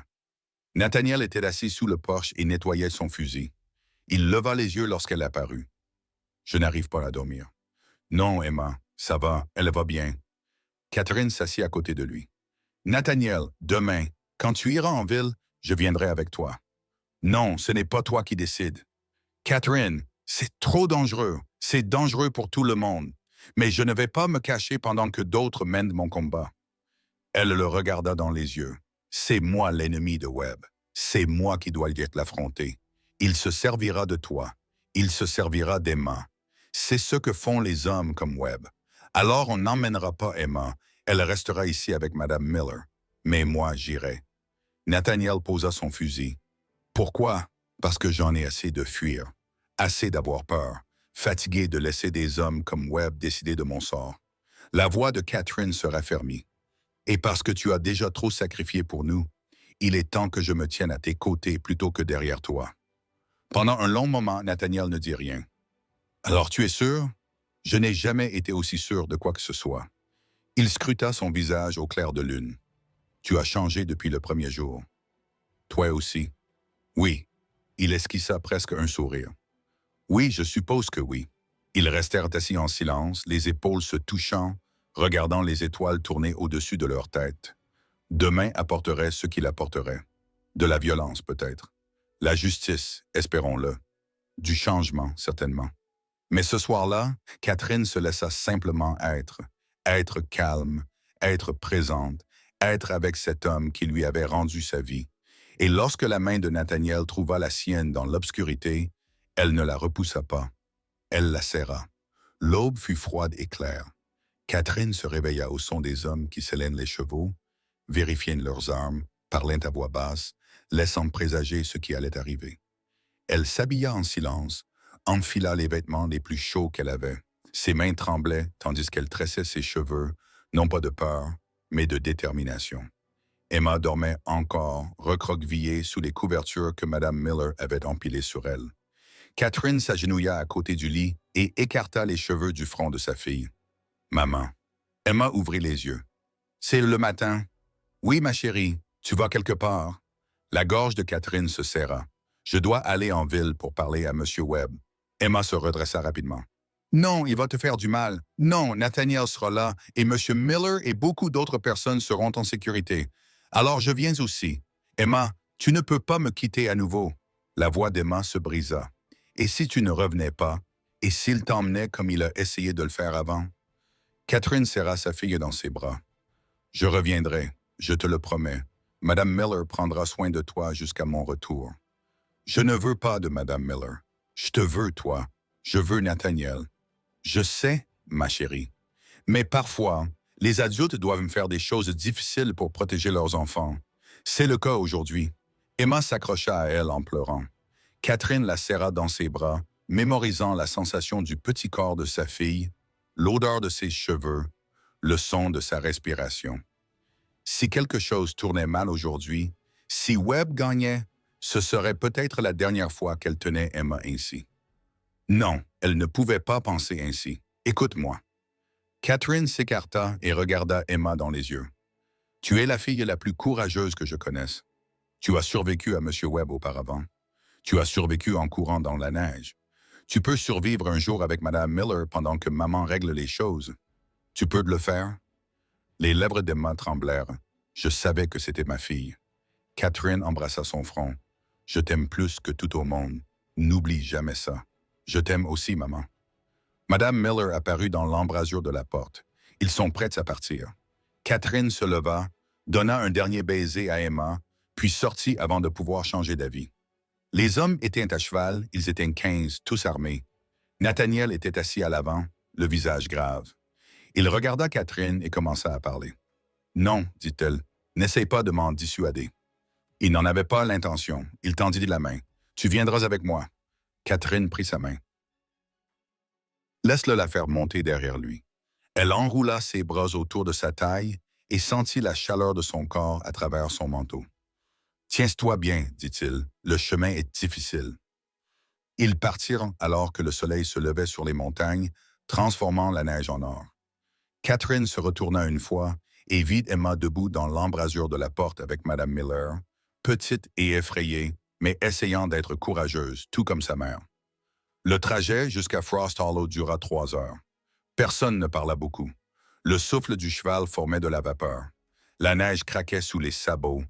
Les doigts de Catherine étaient engourdis malgré ses gants, mais elle ne relâcha pas son étreinte sur Nathaniel. « Tu as peur? » demanda-t-il doucement. « Je suis terrifié. Tant mieux. La peur te rend vigilante. As-tu eu peur pendant la guerre? » Tous les jours. Il marqua une pause, mais je continuais d'avancer malgré tout. Parfois, c'est tout ce qu'on peut faire. Continuer d'avancer. Et si ça ne suffit pas, au moins tu seras mort en combattant. Ça compte. Catherine appuya son front contre son dos. « Je ne veux pas que tu meures. » Il posa brièvement sa main sur la sienne. « J'y travaille. » Ils arrivèrent au sommet d'une colline et Frost Hollow s'étendait sous leurs yeux. De la fumée s'élevait des cheminées, des charrettes circulaient dans les rues. Tout semblait paisible, normal. Mais Catherine savait que ce n'était pas le cas. Elle savait que sous la surface, la pourriture rongeait tout. Les hommes comme Webb empoisonnaient tout ce qu'ils touchaient. Où pourrait-il être? Demanda Nathaniel à Miller, qui les avait rejoints.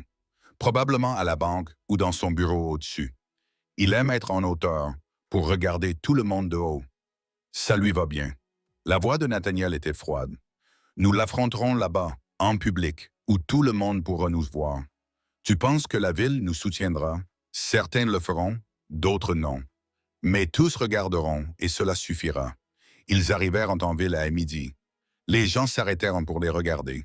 Les femmes serrèrent leurs enfants contre elles. Les hommes s'écartèrent de la rue. La nouvelle se répandit rapidement. Lorsqu'ils arrivèrent à la banque, une foule s'était rassemblée.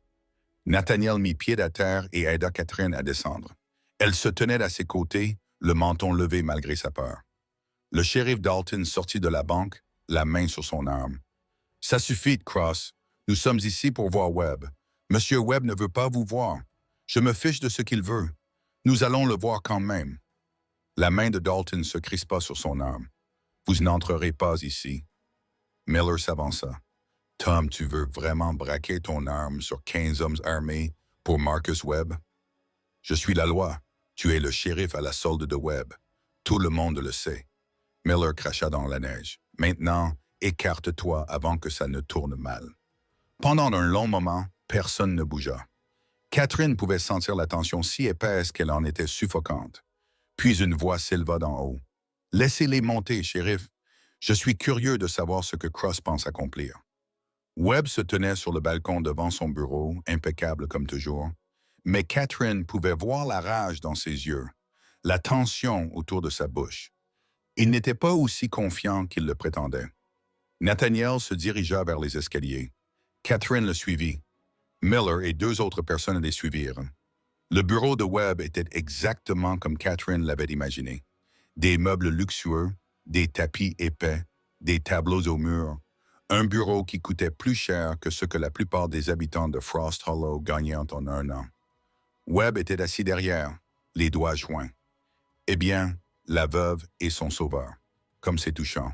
« Nous sommes ici pour régler cette affaire, » dit Nathaniel une fois pour toutes. « Il n'y a rien à régler. Madame Brennan a rompu un contrat légal. Je ne fais que le faire respecter. La dette a été payée.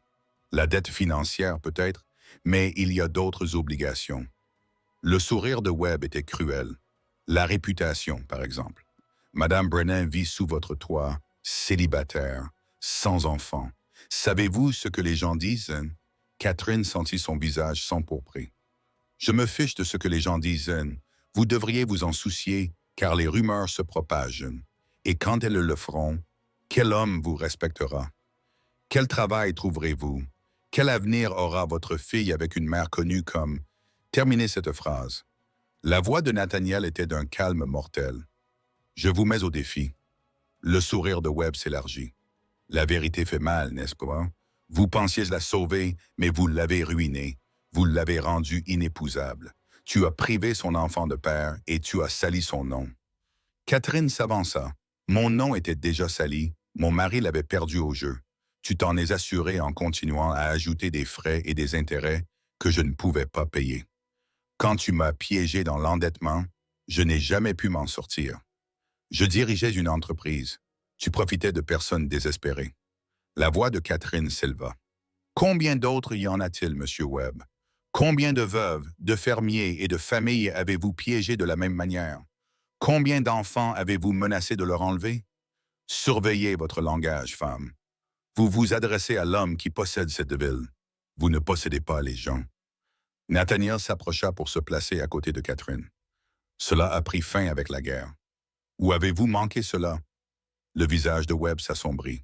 « Vous n'avez aucune autorité ici, Cross. Aucun statut. Vous n'êtes qu'un quoi? Un vagabond.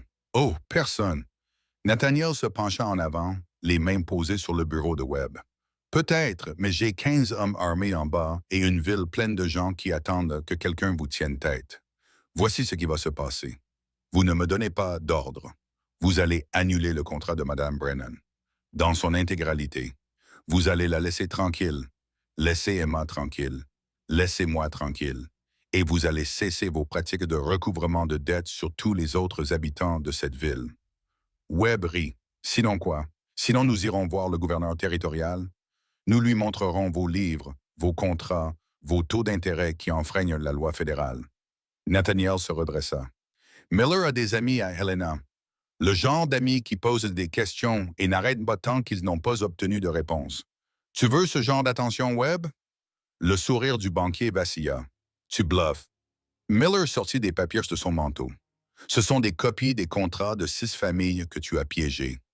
Des taux d'intérêt de 40 des frais pour des services jamais rendus, des menaces de saisie d'enfants documentées par écrit. Il les laissa tomber sur le bureau. Tu veux continuer à jouer, Marcus, ou tu veux te coucher tant que tu le peux encore? Webb fixa les papiers. Sa main tremblait légèrement lorsqu'il les prit. Catherine observa son visage changer à mesure qu'il lisait. Elle vit le moment où il comprit qu'il était pris au piège. Ce sont peut-être des faux. Non, ce ne sont pas des faux. La voix de Miller était dure. Et vous le savez, signez la décharge pour Madame Brennan, effacez sa dette, faites-le maintenant ou je pars pour Helena ce soir et ces papiers seront sur le bureau du gouverneur demain matin. Vous ne pouvez pas, c'est du chantage. Non. La voix de Catherine était tranchante. C'est la justice, enfin. Webb la regarda, il la regarda vraiment, et Catherine vit quelque chose qu'elle n'avait jamais vu auparavant dans ses yeux. De la peur. Il avait peur d'elle, de ce qu'elle représentait, de la possibilité que ses victimes ripostent. « Vous pensez avoir gagné? » dit Webb calmement. « Mais même si je signe ceci, même si je vous laisse partir, vous n'avez rien. Pas de maison, pas de revenus, pas d'avenir. Vous serez de nouveau à genoux dans un mois, suppliant quelqu'un d'autre de vous aider.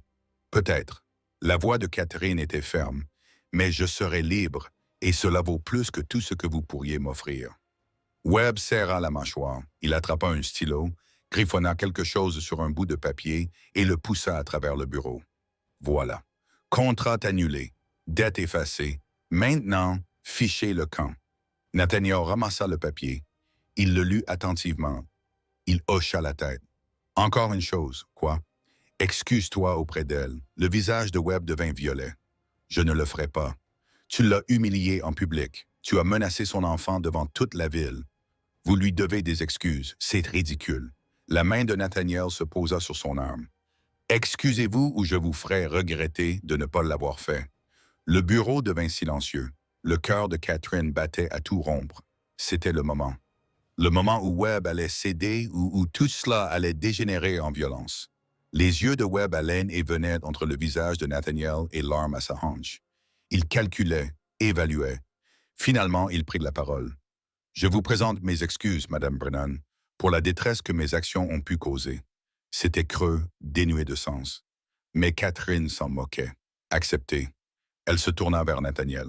« Allons-y. » Ils sortirent du bureau, descendirent les escaliers et rejoignirent la rue où la foule avait grossi jusqu'à atteindre une 50aine de personnes, voire plus. Nathaniel brandit le papier. « C'est fait. La dette de Madame Brennan est effacée. Le contrat est annulé. » Un murmure parcourut la foule. Certains semblaient insatisfaits, d'autres incertains, quelques-uns en colère. Puis la vieille Davenchen, de la blanchisserie, s'avança. « Monsieur Miller, j'ai aussi des contrats. Pouvez-vous m'aider? » « Moi aussi, » s'écria quelqu'un d'autre. « Webb me saigne à blanc depuis 2 ans. Et moi aussi. Il a menacé de prendre ma ferme si je ne payais pas. » La foule s'emballa. Les histoires et les griefs se succédaient. Des gens qui étaient restés silencieux pendant des années trouvaient soudainement leur voix. Webb apparut sur le balcon, le visage déformé par la rage. « C'est une émeute, shérif. Arrêtez ces gens. » Mais Dalton s'éloignait déjà. L'adjoint à ses côtés le suivit. Aucun des deux ne se retourna. Non. La voix de Webb se transforma en cri. « Vous ne pouvez pas simplement... Cette ville m'appartient. Vous m'appartenez. »« Plus maintenant, » répondit Miller. « C'est fini pour toi, Marcus. Fini. » Webb se tenait seul sur son balcon, tandis que la foule en bas lui tournait le dos. Son empire s'effondrait, son pouvoir était brisé. Catherine le regardait sans rien ressentir. Ni triomphe, ni même satisfaction, juste de l'épuisement. C'était fini. La main de Nathaniel trouva la sienne. « Ça va? Je ne sais pas encore. Demande-le-moi demain. »« D'accord. » Il lui serra les doigts. « Rentrons à la maison. » À la maison. Ces mots résonnèrent dans la poitrine de Catherine, chaleureux et inattendus. « Oui, à la maison. » Ils quittèrent Frost Hollow alors que le soleil commençait à descendre. Derrière eux, la ville bourdonnait d'activité. Les gens se rassemblaient, partageaient des histoires, faisaient des projets. Le changement arrivait à Frost Hollow. Lentement mais sûrement. Mais Catherine ne se retourna pas. Elle gardait les yeux fixés devant elle, les bras autour de Nathaniel, pensant à Emma qui attendait chez les Miller, à la cabane dans la vallée, à l'avenir qui semblait soudain possible. Lorsqu'ils arrivèrent chez les Miller, Emma se précipita vers eux avant même qu'ils aient mis pied à terre. Catherine la rattrapa et la serra fort dans ses bras. « Tu es revenu. Tu es revenu, maman. Je te l'avais promis, n'est-ce pas? C'est fini. Monsieur Webb est parti. Il est parti, ma chérie. Il ne peut plus nous faire de mal. » Emma regarda Nathaniel. « Tu as protégé, maman. Elle sait se protéger toute seule. Je me suis juste tenu à ses côtés. C'est ce que font les papas, non? Se tenir aux côtés de maman et protéger la famille. » Le visage de Nathaniel s'adoucit. « Oui, ma chérie, c'est ce que font les papas. » Emma sourit, puis bâilla énormément. Madame Miller apparut. « Cet enfant a besoin de dormir. Vous tous, passez la nuit ici. Rentrez chez vous demain, quand vous serez reposés. » Catherine commença à protester, mais Nathaniel acquiesça. « Merci, Martha. » Cette nuit-là, après qu'Emma se fut endormie, Catherine retrouva Nathaniel dehors, contemplant les étoiles comme il le faisait toujours. « Tu ne dors pas? » demanda-t-elle réfléchissant. Il se tourna vers elle pour lui demander ce qui allait se passer maintenant. « Les toiles ont été éliminées. Tu es libre. Emma est en sécurité. Tu pourrais aller n'importe où, faire n'importe quoi. Tu n'es plus lié à cette vallée. » Catherine retint son souffle. « Tu me demandes de partir? » « Non. Mon Dieu, non. Je te demande. » Il s'arrêta puis reprit. « Je te demande si tu veux rester. » « Vraiment, rester. Ou pas parce que tu n'as nulle part où aller, mais parce que tu veux être là avec moi. Nathaniel, je sais que c'est rapide. Je sais que nous nous connaissons à peine. Je sais que je ne suis pas un bon parti. Calme, brisé, vivant au milieu de nulle part. » Sa voix était rauque d'émotion. « Mais ces dernières semaines avec toi et Emma, ça t'a été comme se réveiller après un long sommeil, comme se souvenir de ce que l'on ressent quand on est vivant. » Les yeux de Catherine brûlaient de larmes. « Je ressens la même chose. Alors reste. Reste et laisse-moi nous permettre de comprendre ce que c'est. Pas de pression, pas d'attente, reste simplement. » Catherine pensa à la cabane, au matin passé à faire le café pendant que Nathaniel s'occupait du bétail, au rire d'Emma lorsqu'elle nourrissait des poules, au moment passé assis près du feu pendant que la neige tombait dehors, aux mains de Nathaniel tenant les siennes dans l'obscurité. « Et les convenances? » demanda-t-elle. « Et ce que diront les gens? » « On s'en fiche de ce que diront les gens. Nous nous marierons si tu le souhaites ou pas, comme tu préfères. Je veux juste que tu sois là, marié. » Le cœur de Catherine fit un bond. Nathaniel lui prit les mains. « Catherine Brennan, je ne suis pas doué avec les mots, je ne l'ai jamais été. Mais je sais une chose. Toi et Emma êtes la meilleure chose qui me soit arrivée depuis 3 ans. Peut-être la meilleure chose qui me soit jamais arrivée. Et je veux passer le temps qu'il me reste à m'assurer que vous êtes toutes les deux heureuses, en sécurité et aimées. » Aimée, oui, il la regarda dans les yeux. « Je t'aime. Je ne sais pas exactement quand cela s'est produit. Quelque part entre le moment où tu as menacé de poignarder l'adjoint Hayes et celui où tu t'es opposé à Webb aujourd'hui, mais c'est arrivé et je n'en ai pas honte. » Catherine ne pouvait pas parler. Elle pouvait à peine respirer. « Tu n'as pas besoin de me répondre. » Nathaniel continua. « Tu n'as pas besoin de dire quoi que ce soit. Dis-moi juste que tu resteras. » « Ça me suffit. Ce n'est pas suffisant. » La voix de Catherine se brisa. « Parce que je t'aime aussi. Et je veux t'épouser. Et je veux qu'Emma ait un père qui lui apprenne à reconnaître les traces d'animaux et qui la fasse rire. Et je veux me réveiller chaque matin en sachant que je suis chez moi. Vraiment chez moi. » Nathaniel la prit dans ses bras, la serra contre lui comme si elle était précieuse. Fragile, oui. Sa voix n'était qu'un murmure. Oui. Il l'embrassa alors, non pas doucement, non pas timidement, mais avec désir, soulagement et joie. Quand ils se séparèrent enfin, ils pleuraient tous les deux. « Quand? » demanda Catherine. « Dès que nous aurons trouvé un pasteur prêt à venir dans la vallée. Et si personne ne veut le faire? Alors nous irons en ville, à Helena ou ailleurs. Peu importe où, tant que c'est légal, contraignant et définitif. » Catherine rit à travers ses larmes. « Tu es sûre de vouloir fonder une famille toute faite. J'ai déjà une famille à toi et Emma. On va juste officialiser les choses. » Il essuya les larmes sur ses joues. « Ça te va? » « Plus que ça. » Ils se tenaient debout sous les étoiles, enlacés, planifiant un avenir qui semblait impossible quelques semaines auparavant. À l'intérieur, Emma dormait en sécurité et au chaud. À Frost Hollow, Marcus Webb fixait des registres vides et des rêves brisés. Et dans une vallée protégée par les montagnes, une cabane attendait, silencieuse, patiente, prête à devenir un foyer. Catherine ferma les yeux et se laissa envahir par ce sentiment. L'espoir, la joie, l'amour, toutes ces choses qu'elle croyait perdues à jamais. Toutes ces choses qu'elle avait retrouvées dans les bras d'un homme silencieux, aux yeux gris tempête et au cœur plus grand qu'il ne le pensait. Demain, ils rentreraient chez eux. Demain, ils commenceraient à planifier leur mariage. Demain, ils commenceraient à construire la vie qu'ils avaient tous deux cru impossible. Mais ce soir-là, Catherine se contenta de serrer dans ses bras l'homme qu'elle aimait et de croire aux secondes chances, à la rédemption, à la possibilité que parfois, juste parfois, les morceaux brisés pouvaient être rassemblés pour former quelque chose d'encore plus beau qu'avant.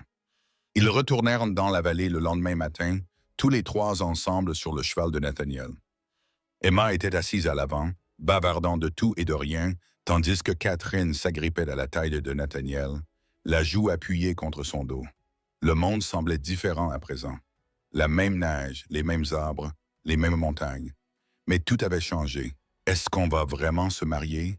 demanda Emma pour la 5e fois. « Vraiment, » répondit Catherine. « Et Nathaniel va devenir mon papa. » La main de Nathaniel recouvrit la petite main d'Emma posée sur la sienne. « Si ça te convient, c'est plus que parfait. C'est idéal. » Emma se tourna vers lui pour le regarder. « Je peux t'appeler papa maintenant ou je dois attendre le mariage? »« Tu peux m'appeler comme tu veux, ma chérie. »« Papa, alors? » Emma se rassit, satisfaite. « Maman, quand on rentrera à la maison, on pourra faire un gâteau pour fêter ça. » Catherine eut la gorge serrée en entendant le mot « maison ». « Si on a les ingrédients, oui. »« On n'en a pas, » dit Nathaniel. « Mais Miller m'a donné des provisions. De la farine, du sucre, des œufs. Il a dit qu'il fallait des provisions pour un mariage comme il se doit. Les Miller sont des gens bien. »« Les meilleurs, » dit Nathaniel d'une voix chaleureuse. « Ils viennent au mariage. Ils amènent la moitié de la vallée avec eux, je pense. » Emma sautilla sur sa selle. « Un grand mariage avec beaucoup de monde. »« Pas trop grand, » protesta Catherine. « Juste la famille et les amis. »« C'est ce que j'ai dit, la moitié de la vallée. » Catherine rit malgré elle. Il y a un mois, elle n'avait personne. Maintenant, elle avait un futur mari, des voisins qui l'avaient soutenue contre Webb et une fille qui était enfin heureuse. La cabane apparut lorsqu'ils franchirent la crête.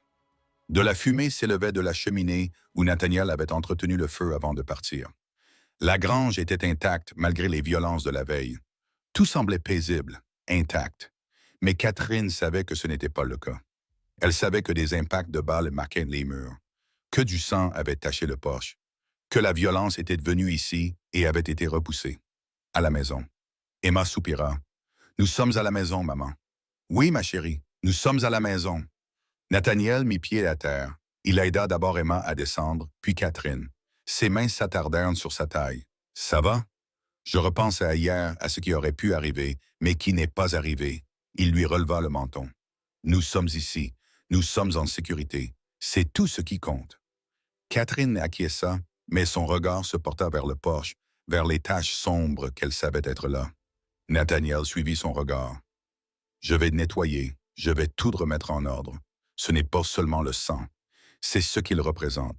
Webb est venu ici, il nous a menacés. Presque. Presque ne compte pas. » Sa voix était ferme. Il n'a pas gagné. Cette fois, c'est nous qui avons gagné. Mais quand sera-t-il la prochaine fois? Et quand? Nathaniel l'embrassa. Pas longtemps, mais suffisamment pour mettre fin à la spirale de la peur. Non, la prochaine fois. Webb en a fini. Et même s'il n'avait pas fini, même si toutes les menaces du Montana venaient frapper à notre porte, je me tiendrais entre toi et elle à chaque fois. Il posa son front contre le sien. C'est ça l'amour. C'est ça la famille. Se serrer les coudes. Emma tira sur la jupe de Catherine. « Maman, je peux aller voir Clémentine? Lui dire qu'on est rentré. »« Oui, mais reste dans la grange où on peut te voir. » Emma partit déjà en courant, appelant la chèvre. Nathaniel prit la main de Catherine. « Viens, rentrons, préparons du café, organisons ce mariage avant qu'Emma ne décide qu'elle veut un gâteau à 3 étages et une fanfare. » Catherine rit. Elle le ferait, n'est-ce que pas? Sans aucun doute, l'intérieur de la cabane était froid mais accueillant. Nathaniel alluma le feu pendant que Catherine préparait le café. La routine domestique semblait juste, naturelle. Quand veux-tu le faire? Demanda Nathaniel. Le mariage. Bientôt. Avant que je ne perde mon courage. Tu ne perdras pas ton courage. Tu as affronté Marcus Webb. Un mariage, ce n'est rien comparé à ça. Un mariage, c'est une promesse. Une promesse pour toujours. Et si je... Et si je ne suis plus capable d'être une bonne épouse? James et moi, nous étions heureux autrefois, mais je l'ai laissé tomber. Je n'ai pas réussi à l'empêcher de jouer, de boire. Je n'ai pas réussi à l'arrêter. Nathaniel s'approcha d'elle et lui prit les mains. Tu n'as déçu personne. James a fait ses choix. Ce n'était pas à toi de les corriger. Mais j'aurais dû.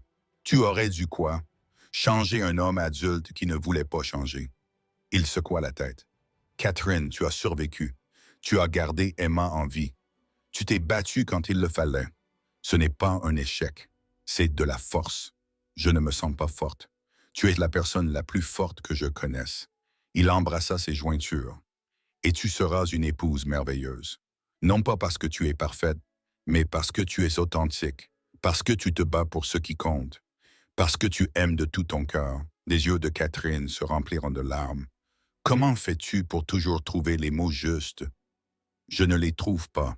La plupart du temps, je tâtonne. Mais avec toi, les mots viennent plus facilement. Il sourit. Tu rends tout plus facile. La porte s'ouvrit brusquement. Emma se tenait là, essoufflée. Papa, Clémentine est en train d'accoucher. Nathaniel était déjà en mouvement. Combien? Je sais pas. Elle est allongée et fait du bruit, et je crois que quelque chose est en train de sortir. Ils se précipitèrent vers la grange. Effectivement, Clémentine était en train d'accoucher, saignant légèrement. « Elle va bien? » demanda Emma, inquiète. « Elle va bien. C'est naturel. » Nathaniel s'agenouilla près de la chèvre pour l'examiner. « Catherine, j'ai besoin d'eau chaude et de chiffon propre. Emma, reste ici et parle à Clémentine. Calme-la. » L'heure qui suivit fut chaotique. Nathaniel mit au monde 2 chevreaux, tous 2 en bonne santé, tandis qu'Emma observait la scène les yeux écarquillés et que Catherine apportait le matériel nécessaire. « C'est un miracle, » murmura Emma alors que le chevreau nouveau-né luttait pour se mettre debout. « Regarde, maman, ils sont si petits. C'est vrai. » Catherine s'agenouilla à côté de sa fille. « La vie est assez incroyable, n'est-ce pas? » « Oui. » Emma leva les yeux vers Nathaniel. « Papa, je peux leur donner un nom? Ce sont tes chèvres. Donne-leur le nom que tu veux. Espoir et joie, parce que c'est ce que nous avons maintenant. » Les yeux de Nathaniel croisèrent ceux de Catherine par-dessus la tête d'Emma. Quelque chose passa entre eux, de la compréhension, un accord, de l'amour. « Des noms parfaits, » dit-il doucement. Ce soir-là, après qu'Emma se soit endormie et que les nouveaux chevreaux se soient installés avec leur mère, Catherine et Nathaniel s'assirent près du feu.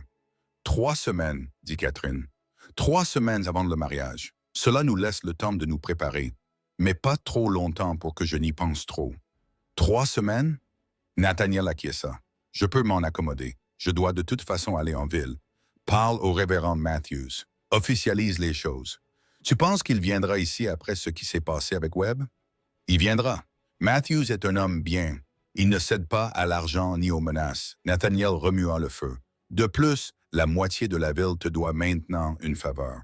Tu leur as montré qu'ils pouvaient tenir tête à Webb. C'est important. Je ne l'ai pas fait seul. Non, mais c'est toi qui as commencé. Tu as été l'étincelle. » Catherine repensa à ce jour sur la place, à genoux dans la neige, suppliant. Emma hurlant au moment où sa vie aurait pu prendre fin. « J'ai cru que j'allais mourir ce jour-là, » dit-elle doucement. « Quand les hommes de Webb ont attrapé Emma et l'ont traînée loin, j'ai cru que c'était fini, la fin de tout. Mais ça ne l'était pas. Non, parce que tu es intervenu. » Elle le regarda. « Pourquoi l'as-tu vraiment fait? Je sais que tu as dit que tu avais une fille et que tu ne pouvais pas laisser cela se reproduire, mais il y a autre chose, n'est-ce pas? » Nathaniel resta silencieux pendant un long moment. Lorsqu'il parla, sa voix était rauque, marquée par une vieille douleur. « Après la mort d'Hannah et de Grace, je voulais mourir moi aussi. Je pensais constamment à cela, à quel point il serait facile d'arrêter de se battre, d'arrêter d'essayer. Il fixait les flammes. Une fois, j'ai chargé mon arme. Je me suis assis ici, dans cette chaise. J'ai placé le canon sous mon menton. Catherine retint son souffle, mais je n'ai pas pu le faire. Non pas parce que j'étais courageux, mais parce que j'étais lâche. Je n'étais même pas capable de mettre fin à ma propre souffrance.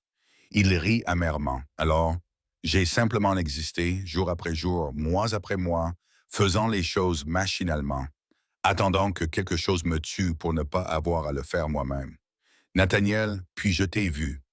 J'ai vu ce salaud prendre ton enfant. Je t'ai vu à genoux, suppliant. Et quelque chose en moi s'est réveillé. Quelque chose que je croyais mort. Il se tourna vers elle. J'ai réalisé que j'avais le choix. Je pouvais m'en aller comme tout le monde, continuer à exister dans ma vie sûre et vide, ou je pouvais faire quelque chose qui comptait, sauver quelqu'un qui avait besoin d'être sauvé. Tu t'es sauvé toi-même aussi. Oui, je pense que oui. Il lui prit la main. Tu m'as donné une raison de revivre, Catherine. Toi et Emma, vous m'avez donné un but, de l'espoir, de l'amour, des choses que je croyais avoir perdues à jamais. Catherine ne pouvait plus parler, la gorge serrée. Elle se contenta de lui tenir la main et de laisser couler ses larmes. Alors, quand tu me demandes pourquoi je t'ai aidé, continua Nathaniel, c'est pour ça. Parce que tu m'as sauvé autant que je t'ai sauvé. Ils restèrent assis en silence, les mains jointes, regardant le feu brûler doucement. Les 3 semaines passèrent dans un tourbillon de préparatifs. Catherine nettoya la cabane jusqu'à ce qu'elle brille. Emma cueillit des fleurs sauvages et les fit sécher pour les utiliser comme décoration.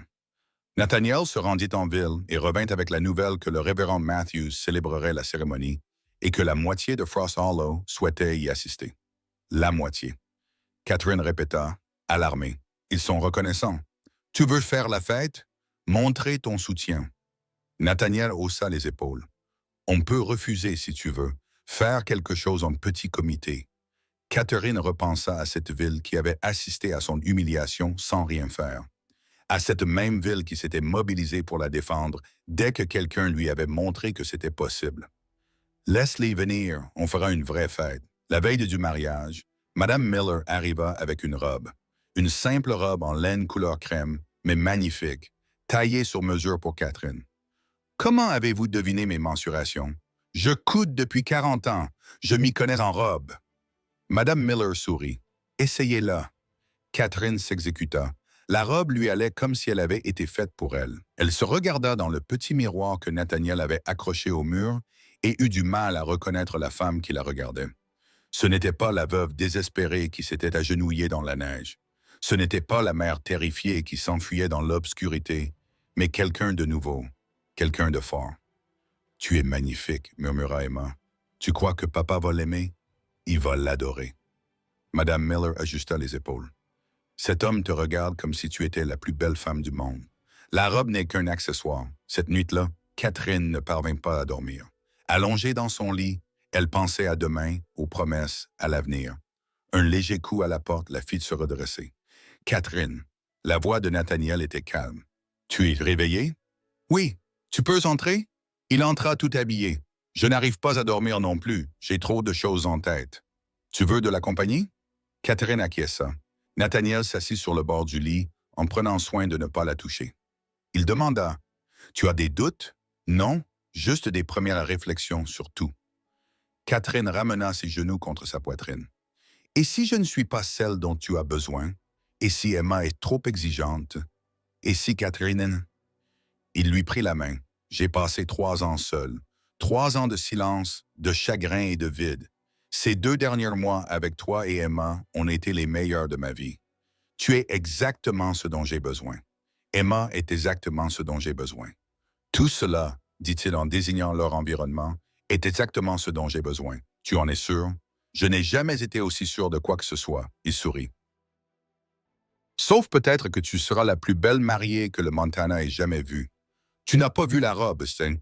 Ce n'est pas nécessaire. Je t'ai vu.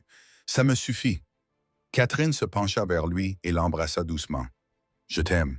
Je t'aime aussi. » Il se leva. « Mais maintenant, va dormir. Demain est un grand jour. » Nathaniel. « Oui. Merci pour tout, pour nous avoir sauvés, pour nous aimer, pour être l'homme que tu es.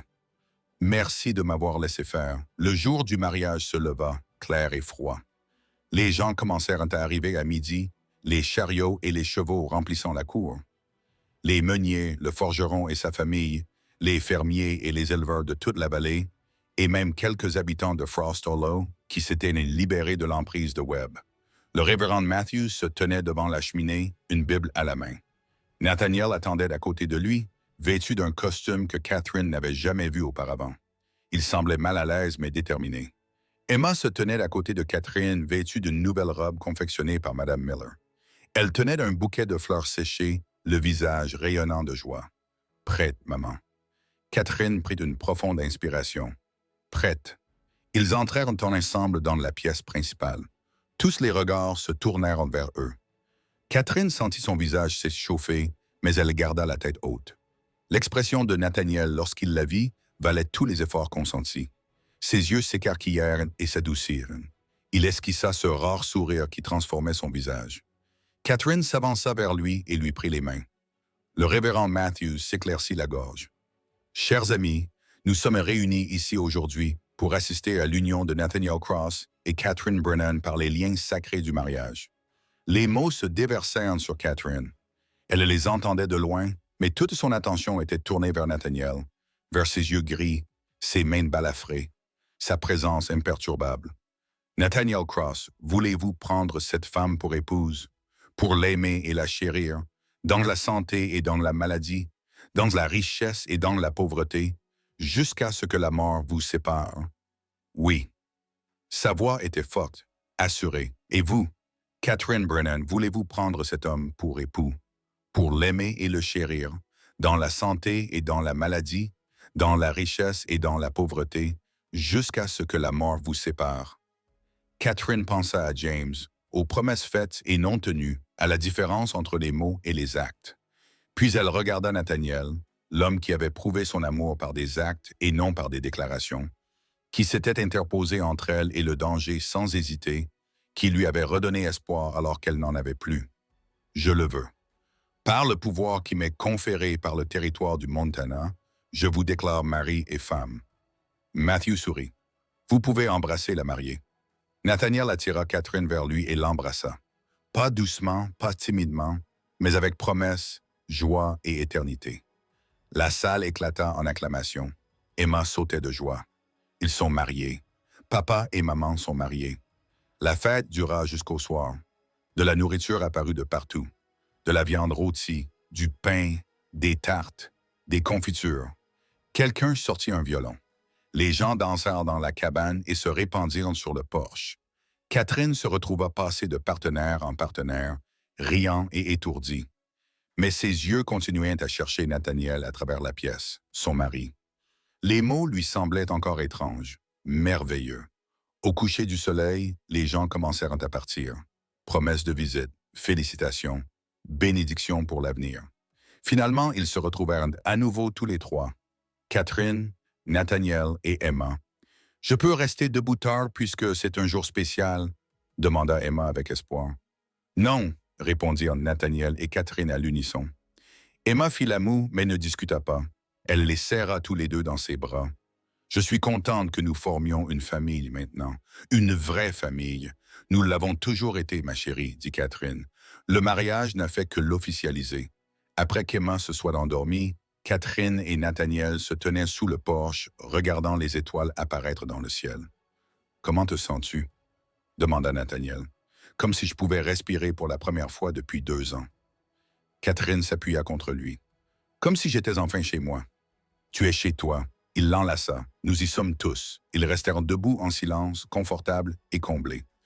Catherine repensa au chemin qui l'avait mené ici. Les pertes, la peur, le désespoir, le moment où elle s'était agenouillée dans la neige alors que tout semblait perdu, et elle repensa à ce qui avait suivi. L'homme discret qui s'était approché, la confiance lentement acquise, la découverte que l'amour pouvait fleurir même pendant l'hiver le plus froid. Nathaniel. Oui, tu penses parfois à ce jour à Frost Hollow, à ce qui se serait passé si tu n'avais pas été là? Parfois, mais pas souvent. Il embrassa le sommet de sa tête. Je préfère penser à ce qui s'est passé, à ce que nous avons construit à partir de là. Nous avons construit quelque chose de bien, n'est-ce pas? La meilleure chose qui soit. Catherine se retourna dans ses bras et leva les yeux vers son visage. Je pensais que ma vie était finie ce jour-là. Je pensais avoir perdu tout ce qui comptait.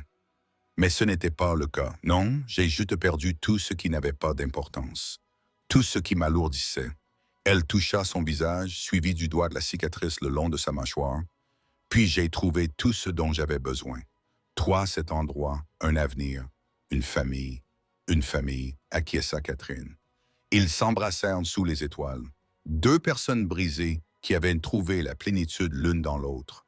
Deux survivants qui avaient choisi de vivre plutôt que de simplement exister. Deux âmes qui avaient découvert que parfois, la fin d'une histoire n'était que le début d'une autre. À l'intérieur, Emma rêvait de chèvres, de fleurs et de ses parents qui l'aimaient. Dans la grange, Hope et Joy dormaient à côté de leur mère. De l'autre côté de la vallée, les voisins qui étaient devenus une famille s'installaient pour la nuit, planifiant déjà leur prochaine visite. Et à Frost Hollow, Marcus Webb était assis dans son bureau vide, son empire effondré, son pouvoir disparu. Il avait compris trop tard que l'argent et la peur ne pouvaient régner que jusqu'à ce que quelqu'un ait le courage de dire non. Mais Catherine ne pensait plus à Webb. Elle ne pensait pas au passé, à la douleur ou à la peur. Elle ne pensait qu'à l'homme qui la tenait dans ses bras, à sa fille qui dormait en sécurité à l'intérieur, et à la vie qu'ils allaient construire ensemble dans cette vallée, protégée par les montagnes et réchauffée par l'amour. La neige fondrait au printemps, le ruisseau coulerait rapide et clair, le jardin fleurirait. D'autres enfants viendraient peut-être remplir la cabane de bruit et de rire. Les années passeraient, apportant autant de joie que de haine, que de chagrin. Mais malgré tout, ils resteraient ensemble. Catherine et Nathaniel, partenaires, amis, amants, famille. Deux personnes qui s'étaient sauvées mutuellement alors que le salut semblait impossible. Deux cœurs qui avaient trouvé leur foyer dans la nature sauvage. Deux âmes qui avaient appris la vérité la plus importante de toutes, que l'amour, le véritable amour, n'était pas une question de grands gestes ou de moments parfaits. Il s'agissait de se choisir chaque jour, quelles que soient les tempêtes qui pourraient survenir. Il s'agissait de se tenir côte à côte et d'affronter le monde ensemble. Il s'agissait de construire quelque chose de durable à partir de morceaux brisés et de refuser d'abandonner même lorsque tout semblait perdu. Et Catherine pensait, alors qu'elle serrait son mari dans ses bras sous les étoiles du Montana, que cela valait plus que tout l'or du monde.